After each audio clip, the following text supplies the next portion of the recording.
Hello students and welcome to this class. I hope आप सब अच्छे से होंगे और आपने मैट्रिसेस वाले चैप्टर में सारे क्वेश्चंस कर लिए होंगे। मैंने आपको लास्ट क्लास में ही बताया कि मैंने एक्सरसाइज पूरी देखी हुई है और उसमें मुझे नहीं लग रहा कोई ऐसा क्वेश्चन है जो आप लोगों से नहीं होना चाहिए। जितना हमने डिस्कशन क्लासरूम में किया है और अगर आपने सारे चैप्टर्स सारे लेक्चर्स अच्छे से देखे होंगे तो क्वेश्चंस वाला पार्ट हमने बहुत पहले उसमें इजीली कवर कर लिया था, बल्कि उससे बियॉन्ड भी हमने उसमें चीजें पढ़ी है। ठीक है, लेकिन उस चैप्टर में आपको बताया था पहले कि इसमें कॉन्सेप्ट्स बहुत है, तो प्रैक्टिस करने की जरूरत है उस चैप्टर में, बस कॉन्सेप्ट्स बहुत ज्यादा है। बाकी क्वेश्चंस के पॉइंट ऑफ व्यू से आपकी बुक में बहुत इजी क्वेश्चंस है और उसी लेवल के आसपास इंस्टीट्यूट पूछेगा मैट्रिसेस वाले पार्ट में आप लोगों से, मैट्रिक्स इंटरमिनेट्स वाले लेक्चर में। ठीक है, अब आपको ऑलरेडी ये चीज बताई हुई है कि अगर कोई क्वेश्चंस आपसे नहीं हो रहे तो आप मुझे कमेंट सेक्शन में लिखिए या आप मुझे वो पर्सनली मैसेज करके ड्रॉप कीजिए, तो वो क्वेश्चंस के सॉल्यूशन आपके साथ शेयर किया जाएगा। ठीक है, ये एक बात हो गई। दूसरी बात जो मुझे आपके साथ करनी है बिफोर स्टार्टिंग दिस क्लास, वो ये है कि हमारे पास मैथमेटिक्स पोर्शन में दो चैप्टर्स बचे हुए, चैप्टर नंबर 7 और चैप्टर नंबर 8। हमारा 1 to 6 जो चैप्टर नंबर्स है वो कंप्लीट हो गए, ये चीज आपको पता होगी। और इस चैप्टर में चैप्टर नंबर 7 जो हम शुरू करने वाले हैं, सेट्स रिलेशंस एंड फंक्शंस, इसमें मेरी जो एक्सपेक्टेशन है कि 3 लेक्चर्स में ये चैप्टर कंप्लीट होगा। इसमें 3 पार्ट्स है, सेट्स रिलेशंस एंड फंक्शंस। तो कंसिडरिंग अ लेक्चर पर each part it will be finished in approximate 3 days। तो 3 दिन की मेरी इसमें एक्सपेक्टेशन है, उसमें हम इसको कंप्लीट करेंगे।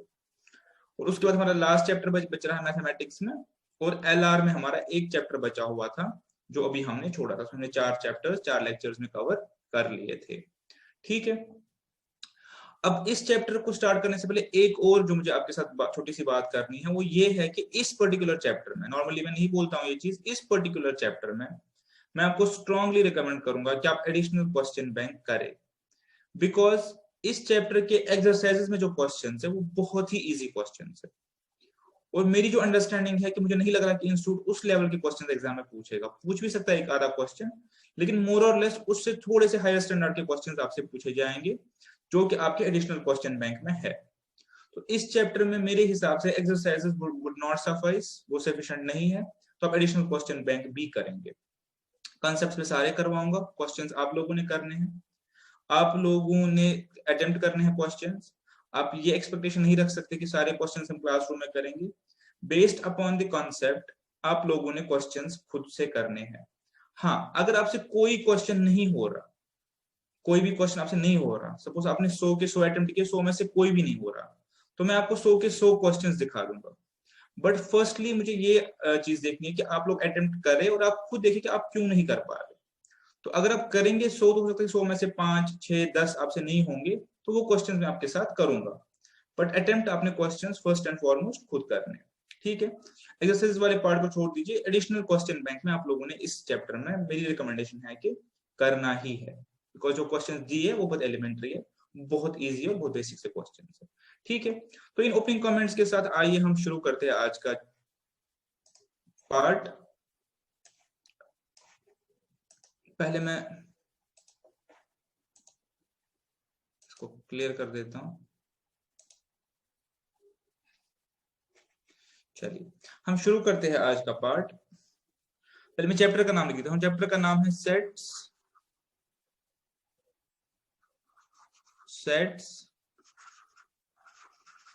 Relations and functions. ठीक है,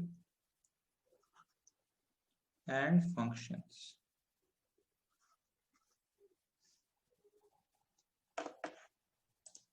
कैनवास इरेज करते हैं फिर से।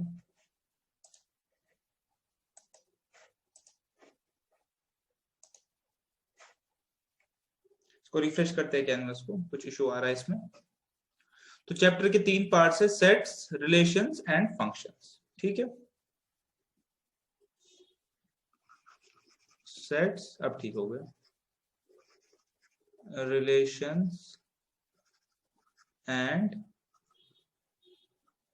फंक्शंस। ठीक है, ये मेरे पास 3 पार्ट्स। तो मैंने ये कहा था, आपसे कहा कि 3 लेक्चर्स इसमें हमें लगने वाले हैं। चलिए पहला पार्ट देखते हैं, और मैं आपको बताऊं ये चैप्टर बहुत इजी है, चैप्टर कोई डिफिकल्ट नहीं है, बहुत इजी पार्ट है ये, तो ये आप बहुत इजीली कर पाएंगे, समझ पाएंगे, इसमें कोई डिफिकल्ट पार्ट नहीं है। और शायद मुझे नहीं पता 10th लेवल तक की चीज पढ़ाते नहीं पढ़ाते, अभी अंदाजा नहीं है, शायद जब मैंने किया तो शायद पढ़ाते थे, अभी मुझे आइडिया नहीं है कि सेट्स 10th के करिकुलम तक है या नहीं। तो अगर आपने किया है तो ठीक है, आपको कुछ कुछ याद होगा, साइंस स्टूडेंट से तो किया है, वो नहीं भी किया है तो कोई इतना डिफिकल्ट पार्ट ये समझने के पॉइंट ऑफ व्यू से नहीं है, आप उसको इजीली कर पाओगे। ठीक है, इसमें जो दूसरा पार्ट है रिलेशंस एंड फंक्शंस वाला, रिलेशंस एंड फंक्शंस वाला पार्ट जो है वो नेक्स्ट लेक्चर के लिए फाउंडिंग स्टोन है। अपने आप में वो चैप्टर है ही है, लेकिन वो नेक्स्ट लेक्चर के लिए वो स्टेपिंग स्टोन है। तो बेसिकली जब आप यहाँ से उस चीज को समझेंगे सही से, आपके फाउंडेशन ब्लॉक्स ठीक होंगे, तो नेक्स्ट चैप्टर में आपको थोड़ी आसानी हो जाएगी उस चीज से। चलिए अभी फोकस करते हैं अपना जो मेन आज का जो हमने टॉपिक लिया है सेट्स, और आज हम उसको कंप्लीट करेंगे इंक्लूडिंग क्वेश्चंस। ठीक है, अब आप समझिए मेरे पास सेट्स क्या होता है। मैं यहाँ पे एक सेट्स की डेफिनेशन लिखता हूँ, ठीक है, और फिर उस डेफिनेशन से हम धीरे धीरे समझने की कोशिश करेंगे कि सेट्स एक्चुअल में होता क्या है। ठीक है, डेफिनेशन आपको याद नहीं करनी, डेफिनेशन आपको कहीं पूछी नहीं जाएगी, बट इससे हम क्या करेंगे, इससे हम ये देखेंगे कि एक्चुअल में सेट्स होता क्या है, और एग्जांपल्स के जरिए समझेंगे कि सेट मैथमेटिकली किसको बोलते हैं। मैथमेटिक्स में सेट क्या है? सेट इज अ, जो मैं लिख रहा हूं उस पर ध्यान देंगे, वेल डिफाइंड, ठीक है, यहाँ पे लिखा set is a well defined collection of distinct objects. ठीक है, तो यहां पे आप कुछ वर्ड्स को ध्यान से मैंने अंडरलाइन किया वो देखेंगे। ठीक है, और तब मैं आपको डेफिनेशन तक ले जाऊंगा और समझेंगे तो बहुत इजी कांसेप्ट है, कुछ इतना डिफिकल्ट पार्ट ये है नहीं। Set is a well defined collection of distinct objects, इतना काफी है। अब क्या होता है ये चीज, आपको ये देखो मैट्रिक्स मैंने क्या बताया था, matrix is arrangement of numbers in rows and columns in a rectangular form, याद होगा आपको। तब हमने वर्ड यूज क्या किया था, नंबर्स, और यहां पे हम क्या बोल रहे हैं, ऑब्जेक्ट्स, तो बोल रहे ऑब्जेक्ट्स। अब ऑब्जेक्ट्स क्या हो सकते हैं, ऑब्जेक्ट मेरे पास नंबर हो सकता है,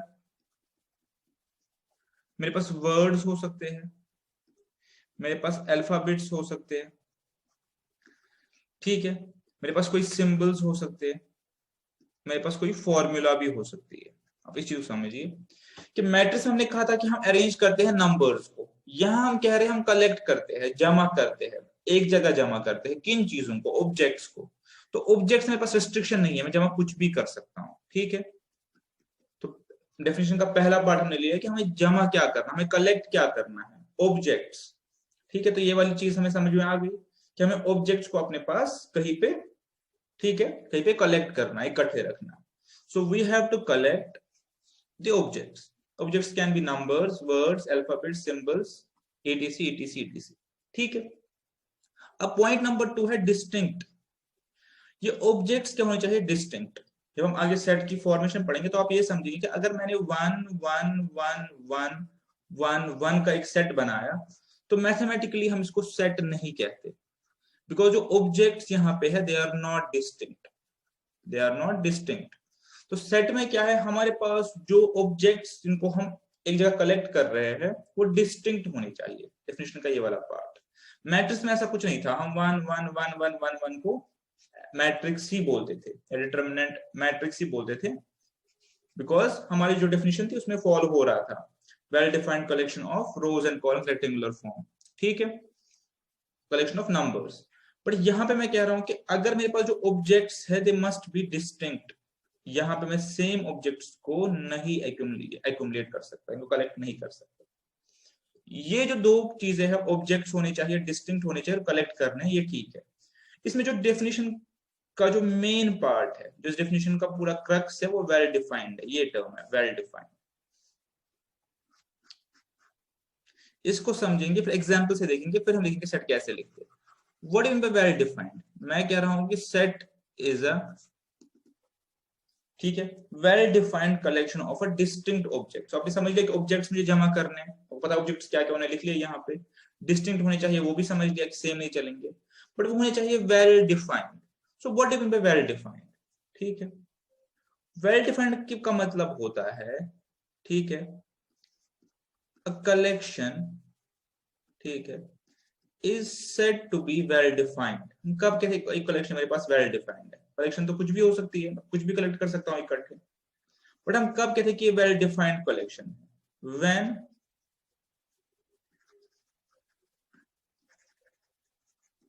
while looking at a object, अगर आप एक ऑब्जेक्ट की तरफ देखते हैं, आप क्या कह सकते हो? Looking at object, one can say one can say whether the object is part of set or not। ठीक है, ये चीज समझ लीजिए। मैं कह रहा हूं कि हर कोई कलेक्शन को मैं क्या मैं सेट बोलूंगा अपने पास? नहीं, हर किसी कलेक्शन को अपने पास सेट नहीं बोलूंगा। क्यों? मेरे पास जो कलेक्शन होनी चाहिए वो वेल डिफाइंड होनी चाहिए। वेल डिफाइंड का मतलब क्या होता है? एक कलेक्शन को हम तभी वेल डिफाइंड बोलते हैं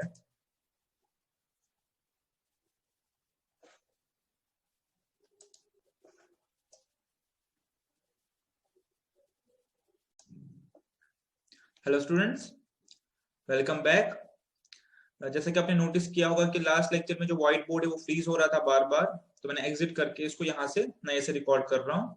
लेकिन आपको एक एज सिंगल वीडियो मिलेगा यूट्यूब पे, बिकॉज मैं इनको मर्ज करके ही चढ़ाऊंगा ताकि आपको पार्ट्स ढूंढने ना पड़े। तो मैं अपलोड से पहले ये दो वीडियोस को मर्ज करके आपके लिए एज ए सिंगल लेक्चर रहेगा। ठीक है, व्हाइट बोर्ड फ्रीज हो रहा था, इस वजह से मुझे वीडियो को कट करना पड़ा। आपने जैसे नोटिस किया होगा लास्ट में वो लिखा भी नहीं जा रहा था, व्हाइट बोर्ड कंप्लीटली फ्रीज हो रहा था। तो मैं आपके साथ जो डिस्कस कर रहा था वो ये डिस्कस कर रहा था कि वेल डिफाइंड, आपने लास्ट स्लाइड में आपको देख पाएंगे, वेल डिफाइंड जो है, वेल डिफाइंड वो इस पूरी डेफिनेशन का, सेट की डेफिनेशन का क्रक्स है, वेल डिफाइंड। और मैंने वेल डिफाइंड के लिए कुछ लिखवाया था, मैं इसको रिपीट करता हूं कि a collection is said to be well defined। कब होती है well defined? हम जब चीजों को कलेक्ट करते हैं उनको well defined कब बोलते हैं? तब जब हम एक ऑब्जेक्ट को देखें, हम एक ऑब्जेक्ट को देखें और अब इसको देख के बोल पाए whether this object belongs to this set, belongs to this set or not, इस सेट का पार्ट है या नहीं। तो अब अगर मैं डेफिनेशन को पूरा प्रॉपर्ली पढूं, अब मैं सेट को समझ सकता हूं मैथमेटिकली। हम सेट किसको बोलते हैं? A set is a well defined collection of distinct objects. तो सबसे पहले मुझे ऑब्जेक्ट्स को जमा करना है, उनको कलेक्ट करना है एक जगह पे, ऑब्जेक्ट्स को। ऑब्जेक्ट्स मेरे पास, मैंने पहले ही बताया, कुछ भी हो सकता है, numbers, alphabets, words, symbols, formulas, कुछ भी, बिकॉज यहाँ पे नंबर्स की बात नहीं हो रही है। ठीक है, दूसरा, ऑब्जेक्ट्स डिस्टिंक्ट होने चाहिए। डिस्टिंक्ट का मतलब अगर मेरे पास सेम ऑब्जेक्ट्स है तो मैं उनको as a part of set नहीं बना सकता। सेट में मेरे पास जो ऑब्जेक्ट्स होंगे वो डिस्टिंक्ट ही होंगे, अलग अलग होंगे। ठीक है, और सबसे इंपॉर्टेंट जो चीज है, सबसे जरूरी जो चीज है वो है वेल डिफाइंड, कि ये कलेक्शन इस तरीके की होनी चाहिए, इस टाइप की होनी चाहिए कि मैं एक ऑब्जेक्ट को देख के बता पाऊं कि ये सेट का पार्ट है या नहीं है, ये इस सेट में फॉल करता है या नहीं करता। ठीक है, एक एग्जाम्पल लेते हैं डे टू डे लाइफ से, जिसको आप सब लोग रिलेट कर पाओगे। एक एग्जाम्पल लेते हैं जिसको सब लोग आपस में रिलेट कर पाओगे, आपने अपने घरों में वो चीज देखी हुई है। मैं यहाँ पे एग्जाम्पल लेता हूँ, लेट अस से टी सेट की। अब आपको पता होगा कि टी सेट में आइडियली नॉर्मली क्या होता है? टी सेट में आपके पास कप्स होंगे, सॉसर्स होंगे, ठीक है। इसके अलावा अगर मैं बोलूं तो हो सकता है स्पून होंगे, ठीक है, हो सकता है मिल्क पॉट होगा, और भी कुछ चीजें जो हम आइडियली उनको एक जगह जमा करके हम उनको टी सेट बोल सकते हैं। ठीक है, अब मैं आपको बोलूं कि मैंने जो कप, सॉसर, स्पून, इसके साथ मैं प्लेस कर रहा हूं लेट अस से राइस कुकर, ये बहुत ही कॉमन एग्जांपल है। तो क्या अब आप इस कलेक्शन को टी सेट बोल सकते हैं? आप कहेंगे नहीं। रीजन बीइंग कि मैं इस एलिमेंट को, जो हम वही पढ़ाया था, इस ऑब्जेक्ट को देख के बता पाऊंगा कि whether this should be part of set और नॉट। ठीक है, तो ये पॉइंट है कि वेल डिफाइंड का मतलब क्या होता है कि आप उन चीजों को ही कलेक्ट करेंगे कि उन्हें आप किसी रूल से, उन्हें आप किसी लॉजिक से, उन्हें आप किसी मेथड से बाइंड कर पाए, आप उन्हें किसी मेथड से बाइंड कर पाए। ठीक है, अगर हमको बाइंड ही नहीं कर पा रहे तो वो सेट नहीं बनता। It is just a hypothetical collection of elements. मैं अगर किसी रूल से उनको बाइंड कर पा रहा हूं तो तब मैं कहूंगा कि ये सेट है। मैं आपको एक एग्जांपल देता हूं। सपोज एक क्लासरूम में, उसके बाद रिप्रेजेंटेशन के बाद लिखते कैसे, पहले समझिए कि सेट बोलते किस चीज को। क्लासरूम में 100 बच्चे हैं एंड 100 स्टूडेंट्स है, मैं बोल रहा हूँ कि इसमें से मुझे कोई 50 चाहिए। अब अगर मैं इन 50 स्टूडेंट्स को एट रैंडम उठा रहा हूं तो मेरे पास जो 50 स्टूडेंट्स की कलेक्शन है उसको मैं सेट नहीं बोल सकता, because there is no rule, there is no method, there is no logic by which I have chosen these 50 students. ठीक है, तो मैंने किसी लॉजिक से इन लड़कों को सिलेक्ट नहीं किया, there was no logic while selecting those students, no logic was applied.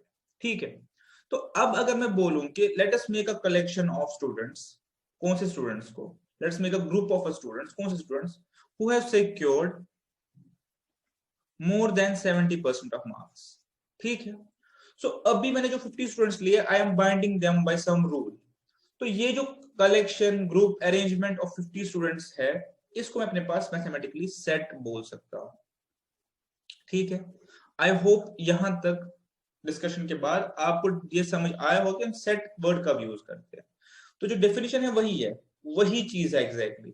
Set is well defined collection of distinct objects. Objects मेरे यहाँ पास नंबर्स नहीं है बिकॉज मैंने वर्ड ऑब्जेक्ट्स यूज किया।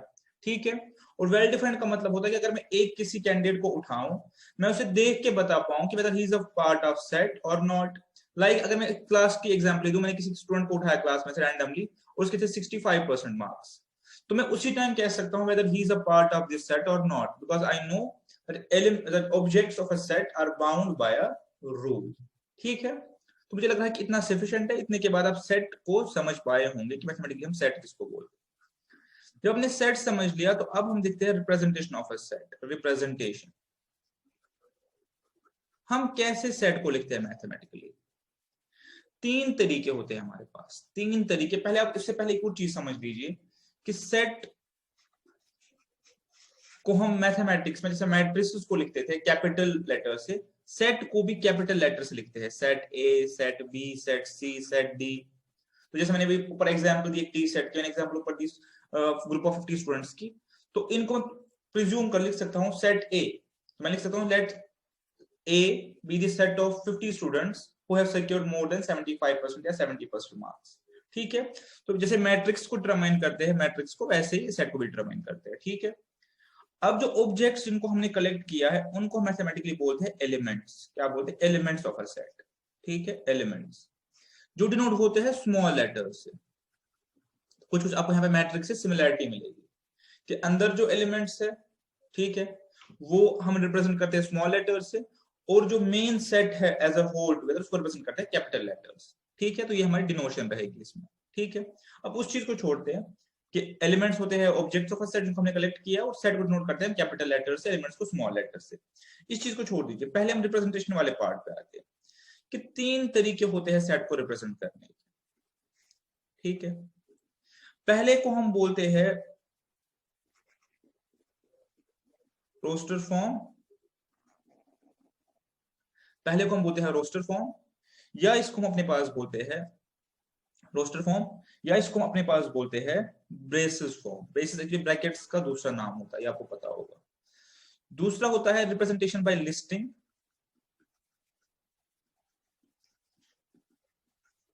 एंड तीसरा होता है अलजेब्रिक फॉर्म। इसके नाम है बहुत इजी, जब सीखेंगे तो बहुत इजी नाम ऐसे, बल्कि है बहुत इजी, जब अभी हम करेंगे तो बहुत इजी लगेगा ये। Algebraic form, set builder form, या रूल फॉर्म, और कुछ उसको मेथड फॉर्म भी बोलते हैं। अब है क्या, कुछ नहीं समझेंगे। रोस्टर फॉर्म या बेसिस फॉर्म क्या होता है? अगर मैं सेट का एक एक इंडिविजुअल एलिमेंट, ठीक है, अगर मैं सेट का एक एक इंडिविजुअल एलिमेंट, ठीक है, एक एक एलिमेंट में लिखूं, उसको एनलिस्ट करूं सेपरेटेड बाय कॉमर्स, ठीक है, सेपरेटेड बाय कॉमर्स, एंड उसको मैं ग्रुप करूं with in the braces, with in the brackets, तो उसको हम बोलते हैं रोस्टर फॉर्म या ब्रेसेस फॉर्म। ठीक है, सपोज मैं आपको बोलूं अ सेट ऑफ वॉवेल्स, ठीक है, उसको तीन तरीके से लिखते हैं। सेट ऑफ वॉवेल्स कैसे लिखेंगे हम? ए, मैंने कहा कि ए डिनोट करता है सेट को। अभी आपको पता है well defined collection of distinct objects से सेट तो बनेगा ये। बिकॉज अगर डेफिनेशन पे इसको एनालाइज करेंगे तो आप देखेंगे well defined collection of distinct objects है, एक रूल से बाइंड कर रहे हैं हम इनको, ठीक है, डिस्टिंक्ट है, ठीक है, और मेरे पास वॉवेल्स अल्फाबेट्स है तो ऑब्जेक्ट्स है, ठीक है। तो ये मेरे पास इज इक्वल, ये सेट कैसे लिखा जाएगा, ब्रेसेस में इसको रखते हैं, ठीक है। इसमें ये वाले ब्रैकेट्स हम यूज करते हैं, फ्लावर ब्रैकेट्स में हम यूज करते हैं ये वाले ब्रैकेट्स, इसमें हम सिंपल ब्रैकेट्स यूज नहीं करते, पैरेंथेसिस यूज नहीं करते, इनको हम ऐसे यूज करते हैं। स्क्वायर ब्रैकेट्स भी यूज नहीं करते, इसमें हम ब्रेसेस यूज करते हैं, ब्रैकेट्स यूज करते हैं। अब मुझे इसको लिस्ट करना है, इस सेट का जो भी एलिमेंट है मुझे उसको लिस्ट करना है और सेपरेट करना है कॉमा से, ठीक है। अगर हम each and every element, element क्या होता है, ऑब्जेक्ट इस सेट के, अगर हम each and every element of A set को लिखे एंड लिस्ट करें और सेपरेट करें कॉमा से, तो उसको हम बोलते हैं रोस्टर फॉर्म या ब्रेसेस फॉर्म। तो मैं यहां पे लिखूंगा ए ई आई ओ ए कॉमा यू। तो इस तरीके से अगर मैं इसको लिखूं तो ये मेरे पास, इसको हम बोलते हैं अपने पास रोस्टर फॉर्म या ब्रेसेस फॉर्म, ठीक है। ये हो गया सेट ऑफ वॉवेल्स। अब चलिए, अब मैं आपको बोलता हूं सेट ऑफ इवन नंबर्स को लिखिए। कैसे लिखेंगे, सेम तरीका है, 2 is the first even number, 4, या मैं आपको बोलता हूं नॉट इवन नंबर्स, वो इनफाइनाइट वाला कॉन्सेप्ट हो जाएगा, set of first 5 even numbers, ठीक है। अब यहाँ पे सेम चीज है, set of first 5 even numbers. पहले देखिए ये सेट है या नहीं है, सेम चीज को अप्लाई कीजिए, ये सेट है या नहीं है। Is it a well defined collection of distinct objects? Yes, because by looking at a number, I can say whether this forms part of this set or not. मैं 6 को उठा के बोलूं हाँ 6 तो पार्ट है। मेरे पास रूल क्या है, मैंने रूल बोला, first 5 even numbers, first 5 even numbers. तो अब अगर इसको मैं रोस्टर फॉर्म में ब्रेसेस फॉर्म में लिखना चाहूँ, मैं क्या लिखूंगा, 2 6 8 2 4 6 8 और 10। तो ये मेरे पास हो गया, पहला मेरे पास क्या था, सेट ऑफ वॉवेल्स, दूसरा मेरे पास क्या था, set of first 5 even numbers. तो ये जो तरीका मैंने सेट लिखने का यहाँ पे आपको दिखाया, this is called roster form और ब्रेसेस फॉर्म। क्या होता है वो फॉर्म, जब हम उस सेट का each and every element, element मतलब ऑब्जेक्ट जिसको हमने कलेक्ट किया है by rule, each and every element को जब हम लिखते हैं, सेपरेट करते हैं कॉमा से और उनको रखते हैं विद इन ब्रेसेस, तो इस वाली फॉर्म को हम बोलते हैं रोस्टर फॉर्म या ब्रेसेस फॉर्म, ठीक है।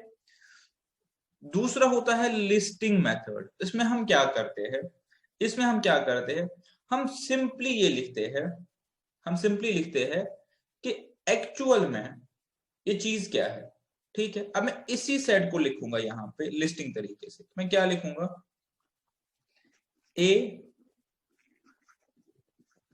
Is a set of vowels. तो यहाँ पे मैंने इंडिविजुअल एक एक एलिमेंट को नहीं लिखा, मैंने बस एलिमेंट की प्रॉपर्टी लिस्ट कर दी, बात खत्म हो गई।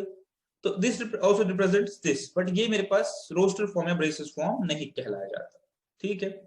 अब इस केस में देखिए कैसे लिखेंगे, अब मेरे साथ बताएंगे, set of first 5 even numbers, ठीक है। ये मेरे पास ये हो गया। अच्छा, ऐसे आमतौर लिखा जाता है, ये तरीका आमतौर अप्लाई नहीं किया जाता सेट थ्योरी में या सेट के कॉन्सेप्ट में। सेकंड जो तरीका मैंने बताया, ऐसे नॉर्मली नहीं लिखा जाता, कभी कभार हो सकता है हो, लेकिन नॉर्मल केस में ऐसे नहीं लिखा जाता, ठीक है। चलते हैं नीचे। अब लास्ट जिसके बहुत सारे नाम है, algebraic form, set builder form, ठीक है, रूल फॉर्म, मेथड फॉर्म। ये क्या तरीका है, ये तरीका है कि हम जो एलिमेंट्स है या ऑब्जेक्ट्स है उसको प्रिज्यूम करेंगे एज एक्स या एज वाई, नॉर्मली एक्स करते हैं, और फिर एक्स के आगे रूल लिखेंगे कि ये एक्स हम कहां से ला सकते हैं, ठीक है। इसमें क्या तरीका होता है कि हम क्या करेंगे, हम लिखेंगे A, this set A is equal to X. जो ए है, ए में हमें सारे एक्स को कलेक्ट करना है, ठीक है। बट वो एक्स कैसे होने चाहिए वो आगे डिफाइन करेंगे, एक बार देखेंगे तो समझ आ जाएगी ये चीज। मैं लिखूंगा पहले केस में, ये पहले केस का मेरे पास सेट बिल्डर फॉर्म है, ठीक है।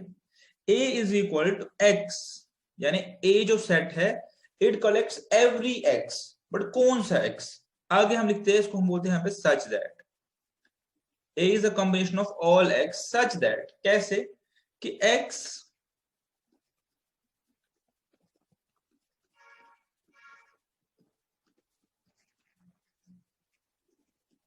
is a vowel in English alphabet। ठीक है, अब मैंने क्या किया, अब मैंने बोला कि ए हर कोई एक्स है। कैसे? ऐसे कि जो एक्स है वो मैं कहां से लूंगा, इंग्लिश अल्फाबेट्स के वॉवल से लूंगा।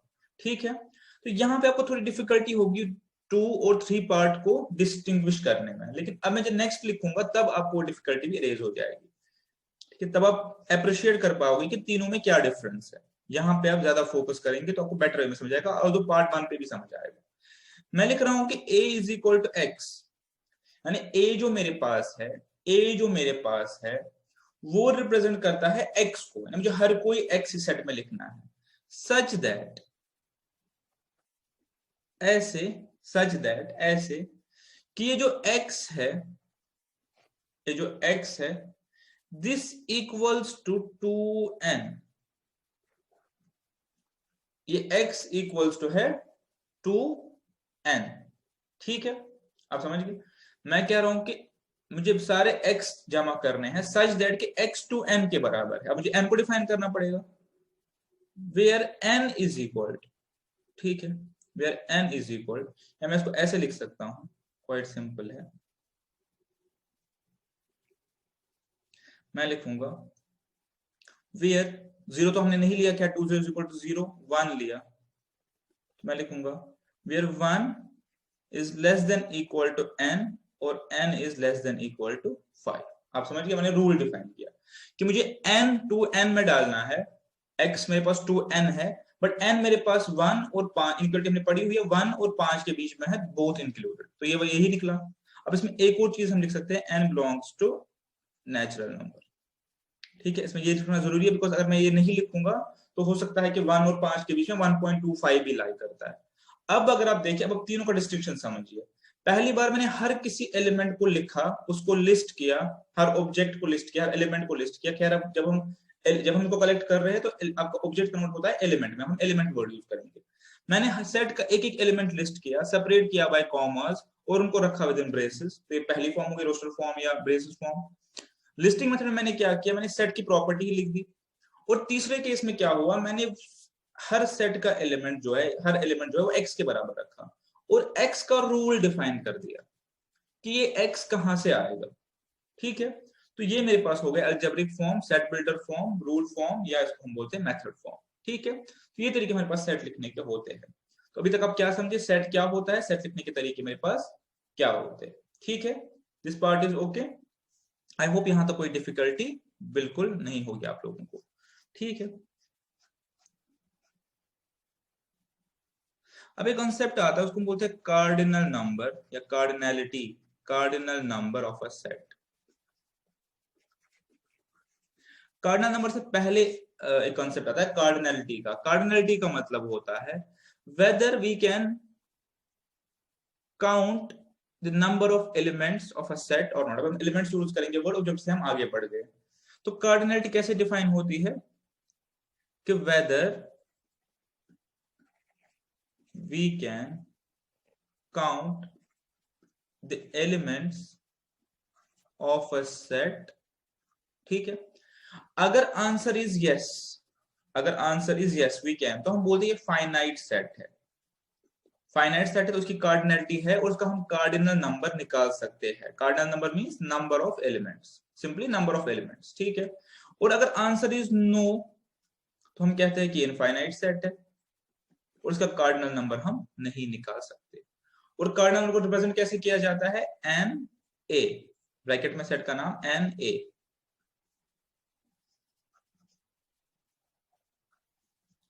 ठीक है, ऐसे दिखाता हूं आपको, ये होता है कार्डिनल नंबर ऑफ ए। तो अगर मैं देखूं मेरे पास जो ये सेट ऊपर मैंने लिखा था, ये वाला 2 5 वाला, 2 4 वाला, इसका कार्डिनल नंबर क्या होगा, 5। ठीक है, it is quite understood. Cardinal number क्या होगा, 5। ठीक है, अब के इनफाइनाइट सेट देखते हैं, आप खुद मेरे साथ एग्जांपल फ्रेम करेंगे। ठीक है, अब मैं आपको बोलूं सेट ऑफ अल्फाबेट्स।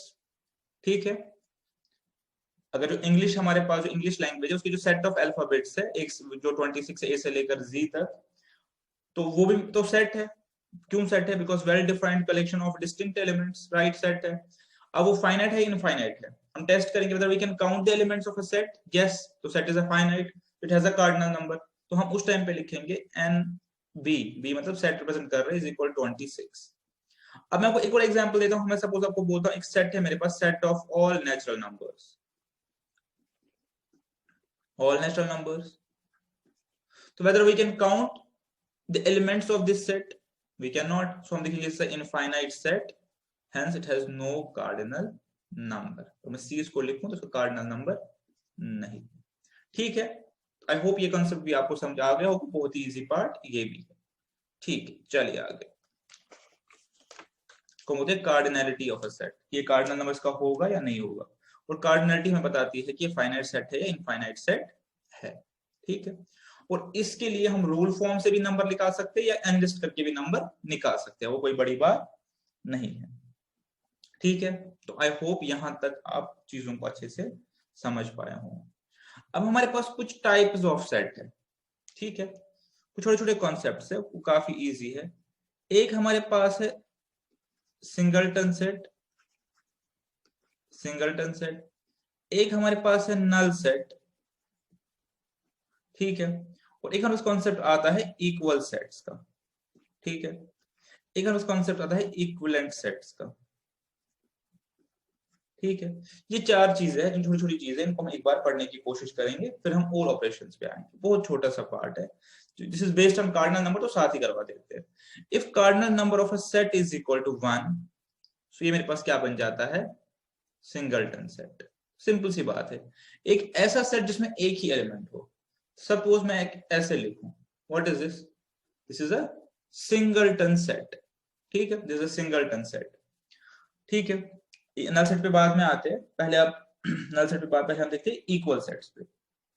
ठीक है, इक्वल सेट्स मेरे पास होते हैं, सेट ए और बी को हम इक्वल बोलते हैं जब उनका कार्डिनल नंबर भी इक्वल हो, कार्डिनल नंबर भी इक्वल हो, एंड एलिमेंट्स भी सेम. मैट्रिक्स में आपको ये कुछ याद होगा, मैट्रिक्स को हम कभी इक्वल कहते थे जब उनके ऑर्डर भी सेम हो, उनके ऑर्डर भी सेम हो और एलिमेंट्स भी अंदर सेम हो. यहाँ पे भी सेम है कि कार्डिनल नंबर भी सेम हो, एलिमेंट्स भी सेम हो, तब इक्वल सेट्स माने जाते हैं. तो मैं अगर आपसे बोलूं कि ए बी सी एक सेट है, से ए, और दूसरा सेट मेरे पास है, सपोज बी इज मेरे पास X Y Z, whether they are equal sets, whether they are equal sets, आप मुझे बताएंगे, आंसर इज नो. ठीक है, अब दूसरा concept, they are equivalent sets, तो यहां पे answer would be yes. Why, because equivalent sets वो सेट्स होते हैं जहां पे कार्डिनल नंबर इक्वल हो, एलिमेंट्स इक्वल हो या नहीं. अब एक एग्जांपल लेते हैं, अगर यहाँ पे लो ए बी सी और यहाँ पे भी लो ए बी सी, तो अब ये मेरे पास इक्वल सेट्स भी है, इक्विवेलेंट सेट्स भी है.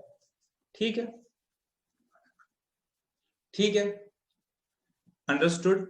ये भी बहुत ही आसान सी चीज है और मुझे लगता है कि आप अच्छे से समझ पाएंगे कि इक्वल सेट्स में तब बोलता हूं जब एलिमेंट्स भी इक्वल हो, कार्डिनल नंबर भी इक्वल हो. इक्विवेलेंट सेट्स में तब बोलते हैं जब कार्डिनल नंबर इक्वल हो.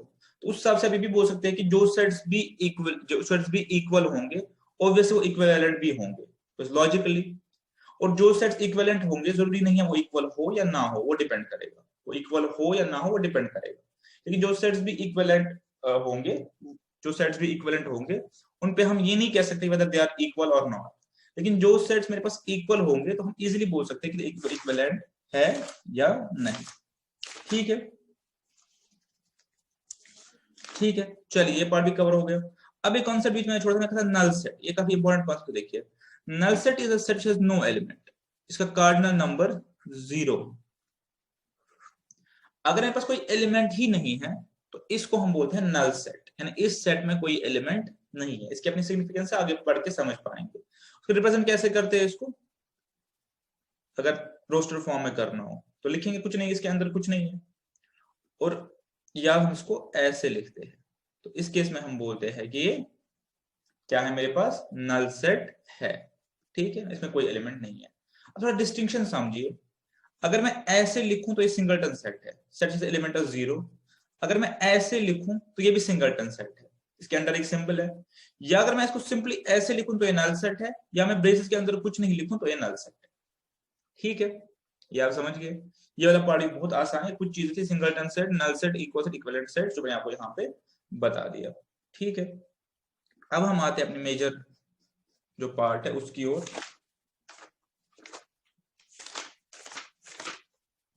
ठीक है, तो जो हमारे लिए पढ़ना जरूरी है वो पार्ट देख लेते हैं। हमारे पास जो जरूरी पार्ट कवर करने वाला है इसमें इसके बाद वो है अपने पास कि जब हमने कोई सेट, अभी हम सेट की बेसिक लैंग्वेज को सीख रहे हैं, कोई सेट बनाया A B C D E F suppose, तो हमने आपको पहले ही कहा कि सेट जो है उसको रिप्रेजेंट करते हैं कैपिटल लेटर से और एलिमेंट्स को रिप्रेजेंट करते हैं स्मॉल लेटर से, मैंने आपको बताया हुआ है।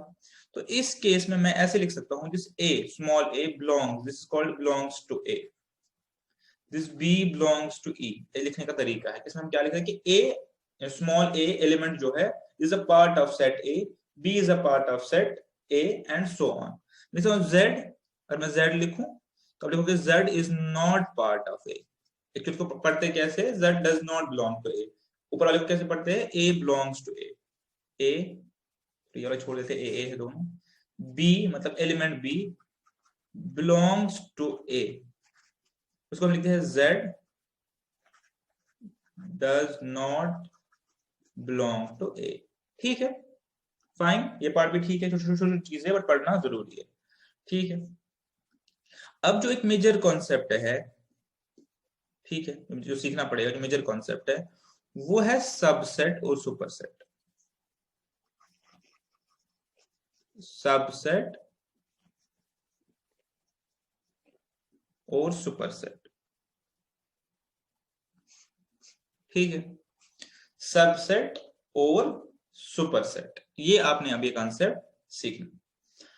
ठीक है, क्या होता है सबसेट और सुपरसेट, एक बार समझने की कोशिश कीजिए। सुपर मतलब एक बड़ा सेट और सबसेट मतलब उससे एक छोटा सा सेट निकाला हुआ। जैसे आपको याद होगा मैट्रिक्स और सब मैट्रिक्स, ठीक है, याद होगा कि हम मैट्रिक्स से एक छोटा सा मैट्रिक्स निकालते थे कुछ रो या कॉलम डिलीट करके। यहाँ पे कॉन्सेप्ट क्या है कि अगर मेरे पास एक सेट है, बहुत बड़ा सेट है, ठीक है, या आपको समझा रहा हूँ, डेफिनेशन बाद में बताऊंगा। अगर मेरे पास एक बहुत बड़ा सेट है और इससे मैं छोटे छोटे सेट्स निकाल रहा हूं तो वो सेट इसके सबसेट्स माने जाते हैं। ठीक है, एक बार समझ लेते हैं। अरे मेरे पास सेट है 1 2 3 4, तो ये ए है। अगर मेरे पास कोई भी ऐसा सेट बी है, ठीक है, कैसा बी है कि अगर मैं बी को लिखूं और बी का जो एलिमेंट है, बी का जो एलिमेंट है, हर एलिमेंट जो बी का है वो ए में है। सपोज मैं लिखूं एक सेट बनाऊं, सपोज मैं 1, ठीक है। अब यहां पे आप देखिए, आपको ऐसा नहीं लगा कि बी सेट जो है ए से ही निकला हुआ है, बिकॉज बी में जो भी एलिमेंट्स है वो ऑलरेडी ए में है, बी में ऑलरेडी एलिमेंट्स है जो ए में है। ठीक है, अगर मैं एक सेट लिखूं सपोज सी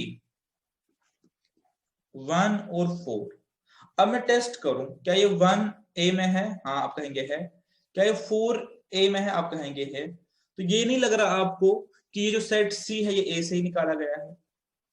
तो इस केस में हम बोलते हैं जो बी है या ये जो सी है, इसकी ये ऐसे नोट करते हैं, it's a subset of A, ये ए का पार्ट है, ए से ही आया हुआ। ठीक है, इसके आगे कॉन्सेप्ट है प्रॉपर इम्प्रॉपर, और ये जो ए है वो सुपर सेट है, इससे ये आया हुआ है। और इसको डेफिनेशन बनाएंगे तो कैसे बनाएंगे डेफिनेशन, पहले आपने समझा कि है क्या चीज। अगर हमें लग रहा है कि एक सेट जो है इसका हर कोई एलिमेंट किसी और सेट में है, तो ये जो सेट है पहले वाला ये सबसेट माना जाता है। इफ, ठीक है, सपोज मैं बोलूं बी और इसका एलिमेंट मैं प्रश्न करता हूं बी से, इफ एवरी बी, एवरी यानी एवरी एलिमेंट बिलोंग्स टू ए, कोई और सेट है ए, बड़ा सेट ए, और इसका हर कोई एलिमेंट उस सेट का भी पार्ट है, उसमें भी बिलोंग करता है, तो हम कहते हैं कि बी जो है ये सबसेट है किसका, ए का। बी जो है ए का सबसेट है या ए का पार्ट है, बी ए का सबसेट है या बी ए का पार्ट है, तब हम ऐसे अपने पास ये चीज बोलते हैं। तो कैसे इसको डिफाइन करते हैं कि अगर हर कोई element B belongs to the set A, तो हम कहते हैं कि बी ए का सबसेट है, ऐसे रिप्रेजेंट करते हैं सबसेट है। और ए हमारे पास क्या बन जाता है, सुपरसेट बन जाता है। ठीक है, बी हमारे पास बन जाता है सुपरसेट बन जाता है। ठीक है, आप इस चीज को समझ गए। तो इसमें एक कॉन्सेप्ट आता है कि, ठीक है, प्रॉपर और इम्प्रॉपर सबसेट। ठीक है, प्रॉपर और इम्प्रॉपर सबसेट क्या मतलब होता है इसका, एक बार समझेंगे। अगर मैं बोल रहा हूं 1 2 3 4 मेरे पास ए है और बी में मेरे पास एक सेट है 1 2 3 4, तो इक्वल सेट भी हो गए। अब आप यहाँ पे देखिए क्या जो बी है वो सबसेट है ए का, आप कहेंगे यस है तो सही, बिकॉज अगर मैं चेक करूं हर कोई एलिमेंट जो बी का है वो तो ए में भी है, वो तो ए ऑफ कोर्स वो तो ए में भी है, तो इस केस में बी तो ए का सबसेट है। लेकिन ऐसे सबसेट को हम इम्प्रॉपर सबसेट बोलते हैं, बिकॉज ये आपस में इक्वल है, और इक्वल होने के केस में सबसेट तो होंगे ही होंगे, बिकॉज वो तो इसी से निकला हुआ है। मैं ऐसे बताऊंगा कि सपोज मेरे पास एक पाई है सपोज, ठीक है, और मैं बोलता हूं आप इसके दो पार्ट्स करो, आपने दो पार्ट किए, तो आप कहेंगे हाँ ये दोनों पार्ट जो है इसी को बिलोंग करते हैं। मैं कहूंगा चार पार्ट करो, आप चार पार्ट भी कर सकते, चारों पार्ट इसी को बिलोंग करते हैं। लेकिन अगर मैं कहूँ कोई पार्ट मत करो, डिवाइड बाई 1 ही करो, आप यहाँ डिवाइड बाई 2 है, डिवाइड बाई 4 है, तो ये जो पहला है जो जो अपने पास जो मेन पाई है, ये भी तो इसी का सबसेट हो गया, because they are equal, they are equal. But यहाँ पे हम 1 से डिवाइड करें, इससे हमें लग नहीं रहा है। बस यही चीज यहाँ पे भी है। अगर हम यहाँ पे देखेंगे ये जो 1 2 3 4 है, अगर मैं इसका हर कोई एलिमेंट चेक करूं, हर कोई एलिमेंट चेक करूं, तो वो भी तो ए का एलिमेंट ही है, तो इस सबसे बी जो बी है वो भी सबसेट है किसका, ए का। बट ऐसे सबसेट को हम कहते हैं इम्प्रॉपर सबसेट। इसलिए इम्प्रॉपर कहते हैं बिकॉज ये आपस में इक्वल है। प्रॉपर सबसेट क्या होता है, जब मैं इसमें से टुकड़ा निकालूं, जब सपोज मैं बोलूं यहाँ पे, तो ऐसा नहीं कह सकते कि बी ए का सबसेट नहीं है, बट बी ए का इम्प्रॉपर सबसेट है। ऐसा नहीं आप कह सकते कि सबसेट है ही नहीं। पर प्रॉपर सबसेट क्या होता है, 1 ये प्रॉपर सबसेट है, 1 2 ये प्रॉपर सबसेट, बिकॉज ये इसका टुकड़ा है, और ये इस केस में बन जाता है सुपरसेट। इसको हम कैसे लिखते हैं, इम्प्रॉपर सबसेट को ऐसे, ये हो गया इम्प्रॉपर सबसेट। और इस केस में कैसे लिखूंगा, इसको सी हो गया, ये डी हो गया, C is subset of A, D is subset of A, ये मेरे पास हो गया सबसेट है, इसका पार्ट है। ठीक है, ये चीज भी आप समझ गए होंगे कि if every element of B belongs to the A then B is subset of A. अगर मैं बी का हर कोई एलिमेंट उठाऊं और देखूं क्या वो ए का एलिमेंट है या नहीं, तो उसका सबसेट है। एक और एग्जांपल देते हैं, रियल लाइफ एग्जांपल, ताकि आप इसको समझ पाए। और मुझे नहीं लग रहा है इस पर कोई ज्यादा टाइम डेडिकेट करने की रिक्वायरमेंट है, given the technicality of the concept. मेरे पास एक स्कूल है, मेरे पास एक स्कूल है, इस स्कूल में 3 डिपार्टमेंट्स है। Say there is a department of mathematics, ठीक है, there is a department of economics, the department of finance say, ठीक है। और हर डिपार्टमेंट में 2 फर्दर सेक्शंस है, ए बी, डिस्टिंग्विश करने के लिए मैं इसको लिख देता हूं सी डी, और इसको डिस्टिंग्विश करके लिखा हूं ई और एफ। ठीक है, अब आप मुझे इस केस में बताइए, if I take a set, if I take a set of all students in a school, ठीक है, और मैं सेट बनाने बैठूं, तो ये जो सेट है मेरे पास, सेट एक्स रखता हूं उसको मैं नाम, इसको मैं बोलता हूं अपने पास यूनिवर्सल सेट। ठीक है, समझ मैं बोल रहा हूं, समझ। यूनिवर्सल सेट क्या होता है कि एक गिवन सिचुएशन में, एक गिवन सर्कमस्टेंस में, एक गिवन प्रॉब्लम में, एक गिवन सिनेरियो में, वो वाला सेट जो सारे एलिमेंट्स को एनकम्पास करे। एक गिवन सिनेरियो में, एक गिवन प्रॉब्लम सेट में, एक गिवन सिचुएशन में, वो सेट जो सारे एलिमेंट्स को एनकम्पास करे, वो होता है universal set. Universal set subjective चीज है, आप ऐसे नहीं बोल सकते कि ये सेट यूनिवर्सल है या नहीं। फॉर एग्जाम्पल, अगर प्रॉब्लम रियल नंबर की है तो all real numbers is a universal set. अगर प्रॉब्लम नेचुरल नंबर्स की है तो बोलिए all natural numbers is a universal set. फिर उसके अंदर आएंगे इवन, ऑड, फर्स्ट 5, फर्स्ट 10, वो सेकेंडरी है। तो यूनिवर्सल सेट मेरे पास क्या होता है, यूनिवर्सल सेट मेरे पास क्या होता है कि एक ऐसा सेट गिवन सिनेरियो में जो सारे एलिमेंट्स को एनकम्पास करे। ठीक है, ये एक अलग चीज हो गई। अब एक्स हो गया, अब मैं एक सेट लिखता हूं सपोज y, ठीक है, एक सेट लिखता हूं y मेरे पास है set of students in mathematics class, ठीक है, ऐसे कर सकता हूं। तो इनफैक्ट अगर मैं यहां से हटा दूं तो ज्यादा बेटर समझ पाएंगे, ठीक है। स्टूडेंट्स इन मैथमेटिक्स क्लास, ये y हो गया, और मेरे पास z जो है, मेरे पास z जो है वो है set of students in section A, ठीक है। अब यहां पे आप मुझे बताइए कि जो z है this must be subset of y।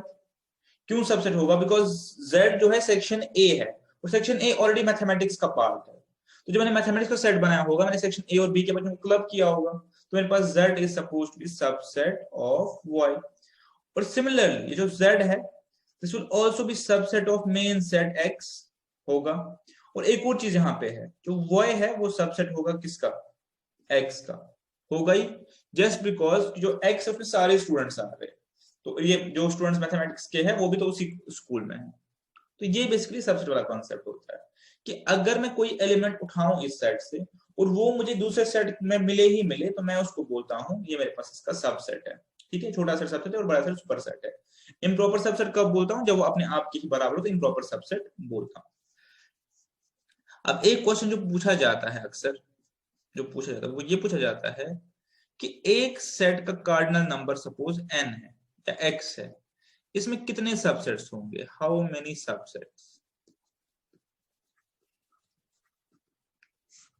How many subsets, एक सेट के हम कितने सबसेट बना सकते हैं? एक सेट के, मैंने आपको नल मैट्रिक्स से पढ़ाया हुआ है, मैंने आपको नल मैट्रिक्स पढ़ाया हुआ है कि एक सेट के कितने सबसेट्स होते हैं। यहां पे आने से पहले हमें दो चीजें सीखनी पड़ेंगी, तो हम इस चीज पे आ सकते हैं, ठीक है। जो फर्स्ट पार्ट है वो ये है, उसमें फर्स्ट पार्ट ये है इसमें हाउ मेनी सबसेट्स में, कि जो नल मैट्रिक्स होता है, जो मैंने पहले ही बताया, नल मैट्रिक्स जो होता है which contains no element is a subset of every set, ठीक है। क्यों? किस नल मैट्रिक्स की डेफिनेशन क्या है कि सेट में कुछ भी नहीं है, ठीक है। तो अब अगर मैं आपको बोलूं कि 1 या 2 को ब्रेक करो, तो आप कैसे करोगे? 1 2, ठीक है, 1 2 और एक है कुछ नहीं। अगर मैं से पूरे दोनों पार्ट्स ले जाऊं तो वहां क्या बचेगा? कुछ नहीं, जिसको हम नल मैट्रिक्स बोलते हैं। तो इस सिनेरियो में नल मैट्रिक्स तो हमेशा ही होगा, null matrix is always subset of every set, ठीक है। ये पहली चीज आपने याद रखनी है कि नल मैट्रिक्स हर सेट का क्या है? सबसेट है, और प्रॉपर सबसेट है, तो इक्वल नहीं होता इसलिए प्रॉपर सबसेट है। और नल मैट्रिक्स का कार्डिनल नंबर क्या होता है तो आपको पता ही है, 0, जो हमने ऑलरेडी पढ़ा है, ठीक है। अब क्वेश्चन पे वापस आते हैं कि एक सेट के कितने सबसेट हो सकते हैं? Given the cardinal number of a set, एक सेट के कितने सबसेट होते हैं? और यहाँ पे आपको क्या काम आएगा? मुझे याद होगा आप लोगों ने, मैंने पढ़ाया था आपको एक बार परम्यूटेशन एंड कॉम्बिनेशन, इन बच्चों ने पढ़ा था मेरे से या बाहर से कहीं से पढ़ा होगा, वहां हमने कुछ एक बताया था, कॉम्बिनेशन वाला कुछ पढ़ाया था, और शायद आप यहाँ पे उसको रिकॉल, उस रूल को कर पाओ, ठीक है। आप इस रूल को रिकॉल कर पाओ। मैं क्या आपको यहाँ पे बता रहा हूँ, देखिए मैं बता रहा हूं, ध्यान से देखेंगे, पहले एक बार करके देखिए लॉजिकली, फिर आते हैं फॉर्मूलाज पे। क्वेश्चन फिर से समझिए, क्वेश्चन है कि एक सेट का कार्डिनल नंबर है n, से 1 2 3 4, इसके कितने सबसेट्स हो सकते हैं? तो एक सिंपल लेते हैं सबसे पहले, 1 2 और 3, 1 2 और 3, ठीक है। और ये मेरे पास सेट ए हो गया, इसका कार्डिनल नंबर क्या हो गया? 3। अब क्वेश्चन है how many subsets, how many subsets, proper चाहे इम्प्रॉपर, ठीक है। पहले हम इसको लॉजिकली करते हैं, हम छोड़ देते कोई फॉर्मूला डेफिनेशन, बिल्कुल लॉजिकली करते हैं। तो लॉजिकली आप मुझे बताइए कि सबसेट क्या होता है? सबसेट होता है कि अगर मैं इस सेट के छोटे छोटे पार्ट करूं तो मैं कितने पार्ट कर सकता हूं। अब अगर मैं इस सेट के पार्ट कर रहा हूं तो अब मुझे बताइए क्या क्या कार्डिनल नंबर हो सकते हैं? कार्डिनल नंबर्स, या तो कार्डिनल नंबर 0 होगा, एन मतलब एन ए, तो कार्डिनल नंबर 1 होगा, या कार्डिनल नंबर 2 होगा या कार्डिनल नंबर 3 होगा। ठीक है, इतना आप मेरे से एग्री करेंगे। 3 से अबो नहीं हो सकता बिकॉज 3 से मैं 4 चूज नहीं कर सकता, 0 से कम नहीं हो सकता बिकॉज कार्डिनल नंबर नेगेटिव में नहीं हो सकता। तो मेरे पास यही कार्डिनल नंबर के इसमें पैचेस या ग्रुप्स बन सकते हैं। तो एक बार बना के देखते हैं। अगर मैं n इज इक्वल 0 लिखूं तो मेरे पास बन गया नल मैट्रिक्स। ये हो सकता है कि मैं इसमें से कोई लूं ही नहीं, या तो मैं एक लूं तो मैं लूंगा 1 2 3। ठीक है, यहां पे अगर मैं लेना चाहूं, अब मैं कह रहा हूं 2 लेने हैं तो मैं लूंगा 1 और 2। आपको पता है सेट में डिस्टिंक्ट एलिमेंट्स होते हैं तो ऑर्डर की कोई रेलेवेंस नहीं है। 1 2 और 2 1 सेम है, 1 2 और 2 1 सेम है सेट पर्पस के लिए। 1 2 1 3 और 2 3। और यहां पे अगर मैं लूं तो क्या लूंगा 1 2 3। ठीक है, अब इनको काउंट कीजिए मेरे पास तो कितना आया 8। तो उस सेट के जिसके 3 एलिमेंट है उसके 8 सबसेट हो सकते हैं, चाहे प्रॉपर चाहे इम्प्रॉपर। 7 इसमें प्रॉपर है, 1 इसमें इम्प्रॉपर है। आपको पता है क्यों, बिकॉज ये इम्प्रॉपर सबसेट है, बट 8 सबसेट्स है। तो अब बताइए कोई फॉर्मूला इसमें बन सकती है, कोई फॉर्मूला है इसमें क्या? इसमें फॉर्मूला वही यूज होगी जो हमने परम्यूटेशन कॉम्बिनेशन में फॉर्मूला पढ़ी थी अपने पास। क्या यूज होगी, देखिए यहां पे मुझे कोई एलिमेंट नहीं लेना है 3 में से, तो क्या होगा 3C0, या आपको याद होगा, विच इज इक्वल टू 1। यहाँ पे 3 में से एक लेना है 3C3 which is equal to 3। यहाँ पे आपको क्या लेना था 3C2 which is also equal to 3। और यहाँ पे मुझे 3 में से 1 लेना है 3C1, और यहाँ मुझे 3 में से तीनों लेने हैं तो 3C3 इज इक्वल टू 1। तो ये हो गया 8। बट हमने पढ़ा था इसका एक और तरीका through fundamental rules of counting. Through fundamental rules of counting हमने पढ़ा था इसका एक और तरीका। तो जिन बच्चों ने बिल्कुल सही से पढ़ा है वहां पे, जिनको परम्यूटेशन कॉम्बिनेशन बिल्कुल एक्यूरेटली पता है, उनको ये चीज रिकॉल होगी कि हमने पढ़ा था जब ऐसा हमारे पास सिनेरियो हो कि हमें ऑल कॉम्बिनेशंस को ऐड करना होता है, तो हमारे पास जो फॉर्मूला बन के तो 2 रेज पावर n। ठीक है, तो यहाँ पे आएगा 2 raise power 3 is equal to 8। ठीक है, बट अभी मैं आपके साथ 2 मिनट पे लगाऊंगा ताकि अगर दिमाग से निकल गया तो फिर से रिफ्रेश हो जाए। क्या पढ़ा था परम्यूटेशन कॉम्बिनेशंस में कि आप एक हर एलिमेंट को देखो। आप देखो एलिमेंट 1 को मैं कितने तरीके से डील कर सकता हूं, एलिमेंट 1 को मैं कितने तरीके से डील कर सकता हूं। There are two ways to deal with this element, मतलब एलिमेंट 1। क्या 2 वेज है? वे 1 इज उसको लूं या नहीं लूं, जर आई वुड सिलेक्ट इट और इग्नोर इट। तो 2 तरीके हैं इसको डील करने के। सिमिलरली 2 जो दूसरा एलिमेंट है उसको डील करने के 2 तरीके हैं, और 3 को डील करने के 2 तरीके हैं। तो मेरा answer is 2 raise power 3। There are 8 ways I can deal with these elements. या तो मैं लूं या नहीं लूं, या तो लूं या तो नहीं लूं। और इस केस में वो ऑप्शन भी चला गया कि मैं कुछ भी नहीं ले रहा, यहाँ पे वो चीज भी चल जाएगी because null matrix is also subset. ठीक है, डन।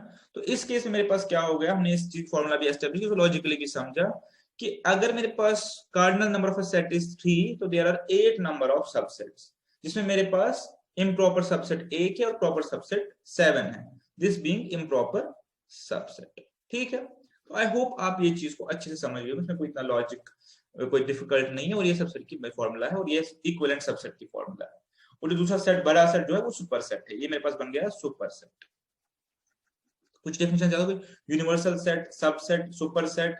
ठीक है, यूनिवर्सल सेट क्या होता है कि एक गिवन सिनेरियो में वो बड़ा सेट जिसमें सारे एलिमेंट्स आते हैं, यानी हर कोई एलिमेंट जो है, हर कोई एलिमेंट उस जो सेट है यूनिवर्सल उसका सबसेट होगा।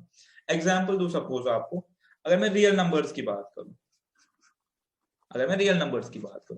तो रियल नंबर्स मेरे पास यूनिवर्सल सेट है। ठीक है, चाहे फिर मैं नेचुरल नंबर लूं, होल नंबर लूं, इवन नंबर लूं, ऑड नंबर लूं, फ्रैक्शंस लूं, ठीक है, अपने पास फ्रैक्शनल नंबर्स लूं, अपने पास मैं लूं इरेशनल नंबर्स, रैशनल नंबर्स, ये सारे जो है ये मेरे पास रियल नंबर्स के सबसेट माने जाएंगे। तो इस केस में रियल नंबर जो है वो यूनिवर्सल सेट माना जाएगा। ठीक है, 2 रेज़ पावर n की फॉर्मूला भी आप लोगों ने सीख ली, प्रॉपर इम्प्रॉपर सबसेट आपने सीख लिया। ठीक है, नेक्स्ट देखते हैं क्या इस चैप्टर में क्या है। और हमारे पास सबसेट वाला पार्ट हो गया, प्रॉपर इम्प्रॉपर सबसेट भी हो गया। ठीक है, अब हमारे पास जैसे हमने मैट्रिक्स के बारे में सीखा था कि ऑपरेशंस ऑन मैट्रिक्स, ठीक है, कि मैट्रिक्स को कैसे ऐड, लेस, सब्ट्रैक्ट करते हैं। ठीक है, सेट्स में ऐड लेस सब्ट्रैक्ट वाला पार्ट नहीं होता, यहाँ पे अलग ऑपरेटर्स है अपने। यहाँ पे जो ऑपरेटर्स है वो देखेंगे। यहाँ पे एक ऑपरेटर है जिसको हम बोलते हैं यूनियन, विच रिप्रेजेंट्स एंड, ठीक है। एक ऑपरेटर जिसको हम बोलते हैं इंटरसेक्शन,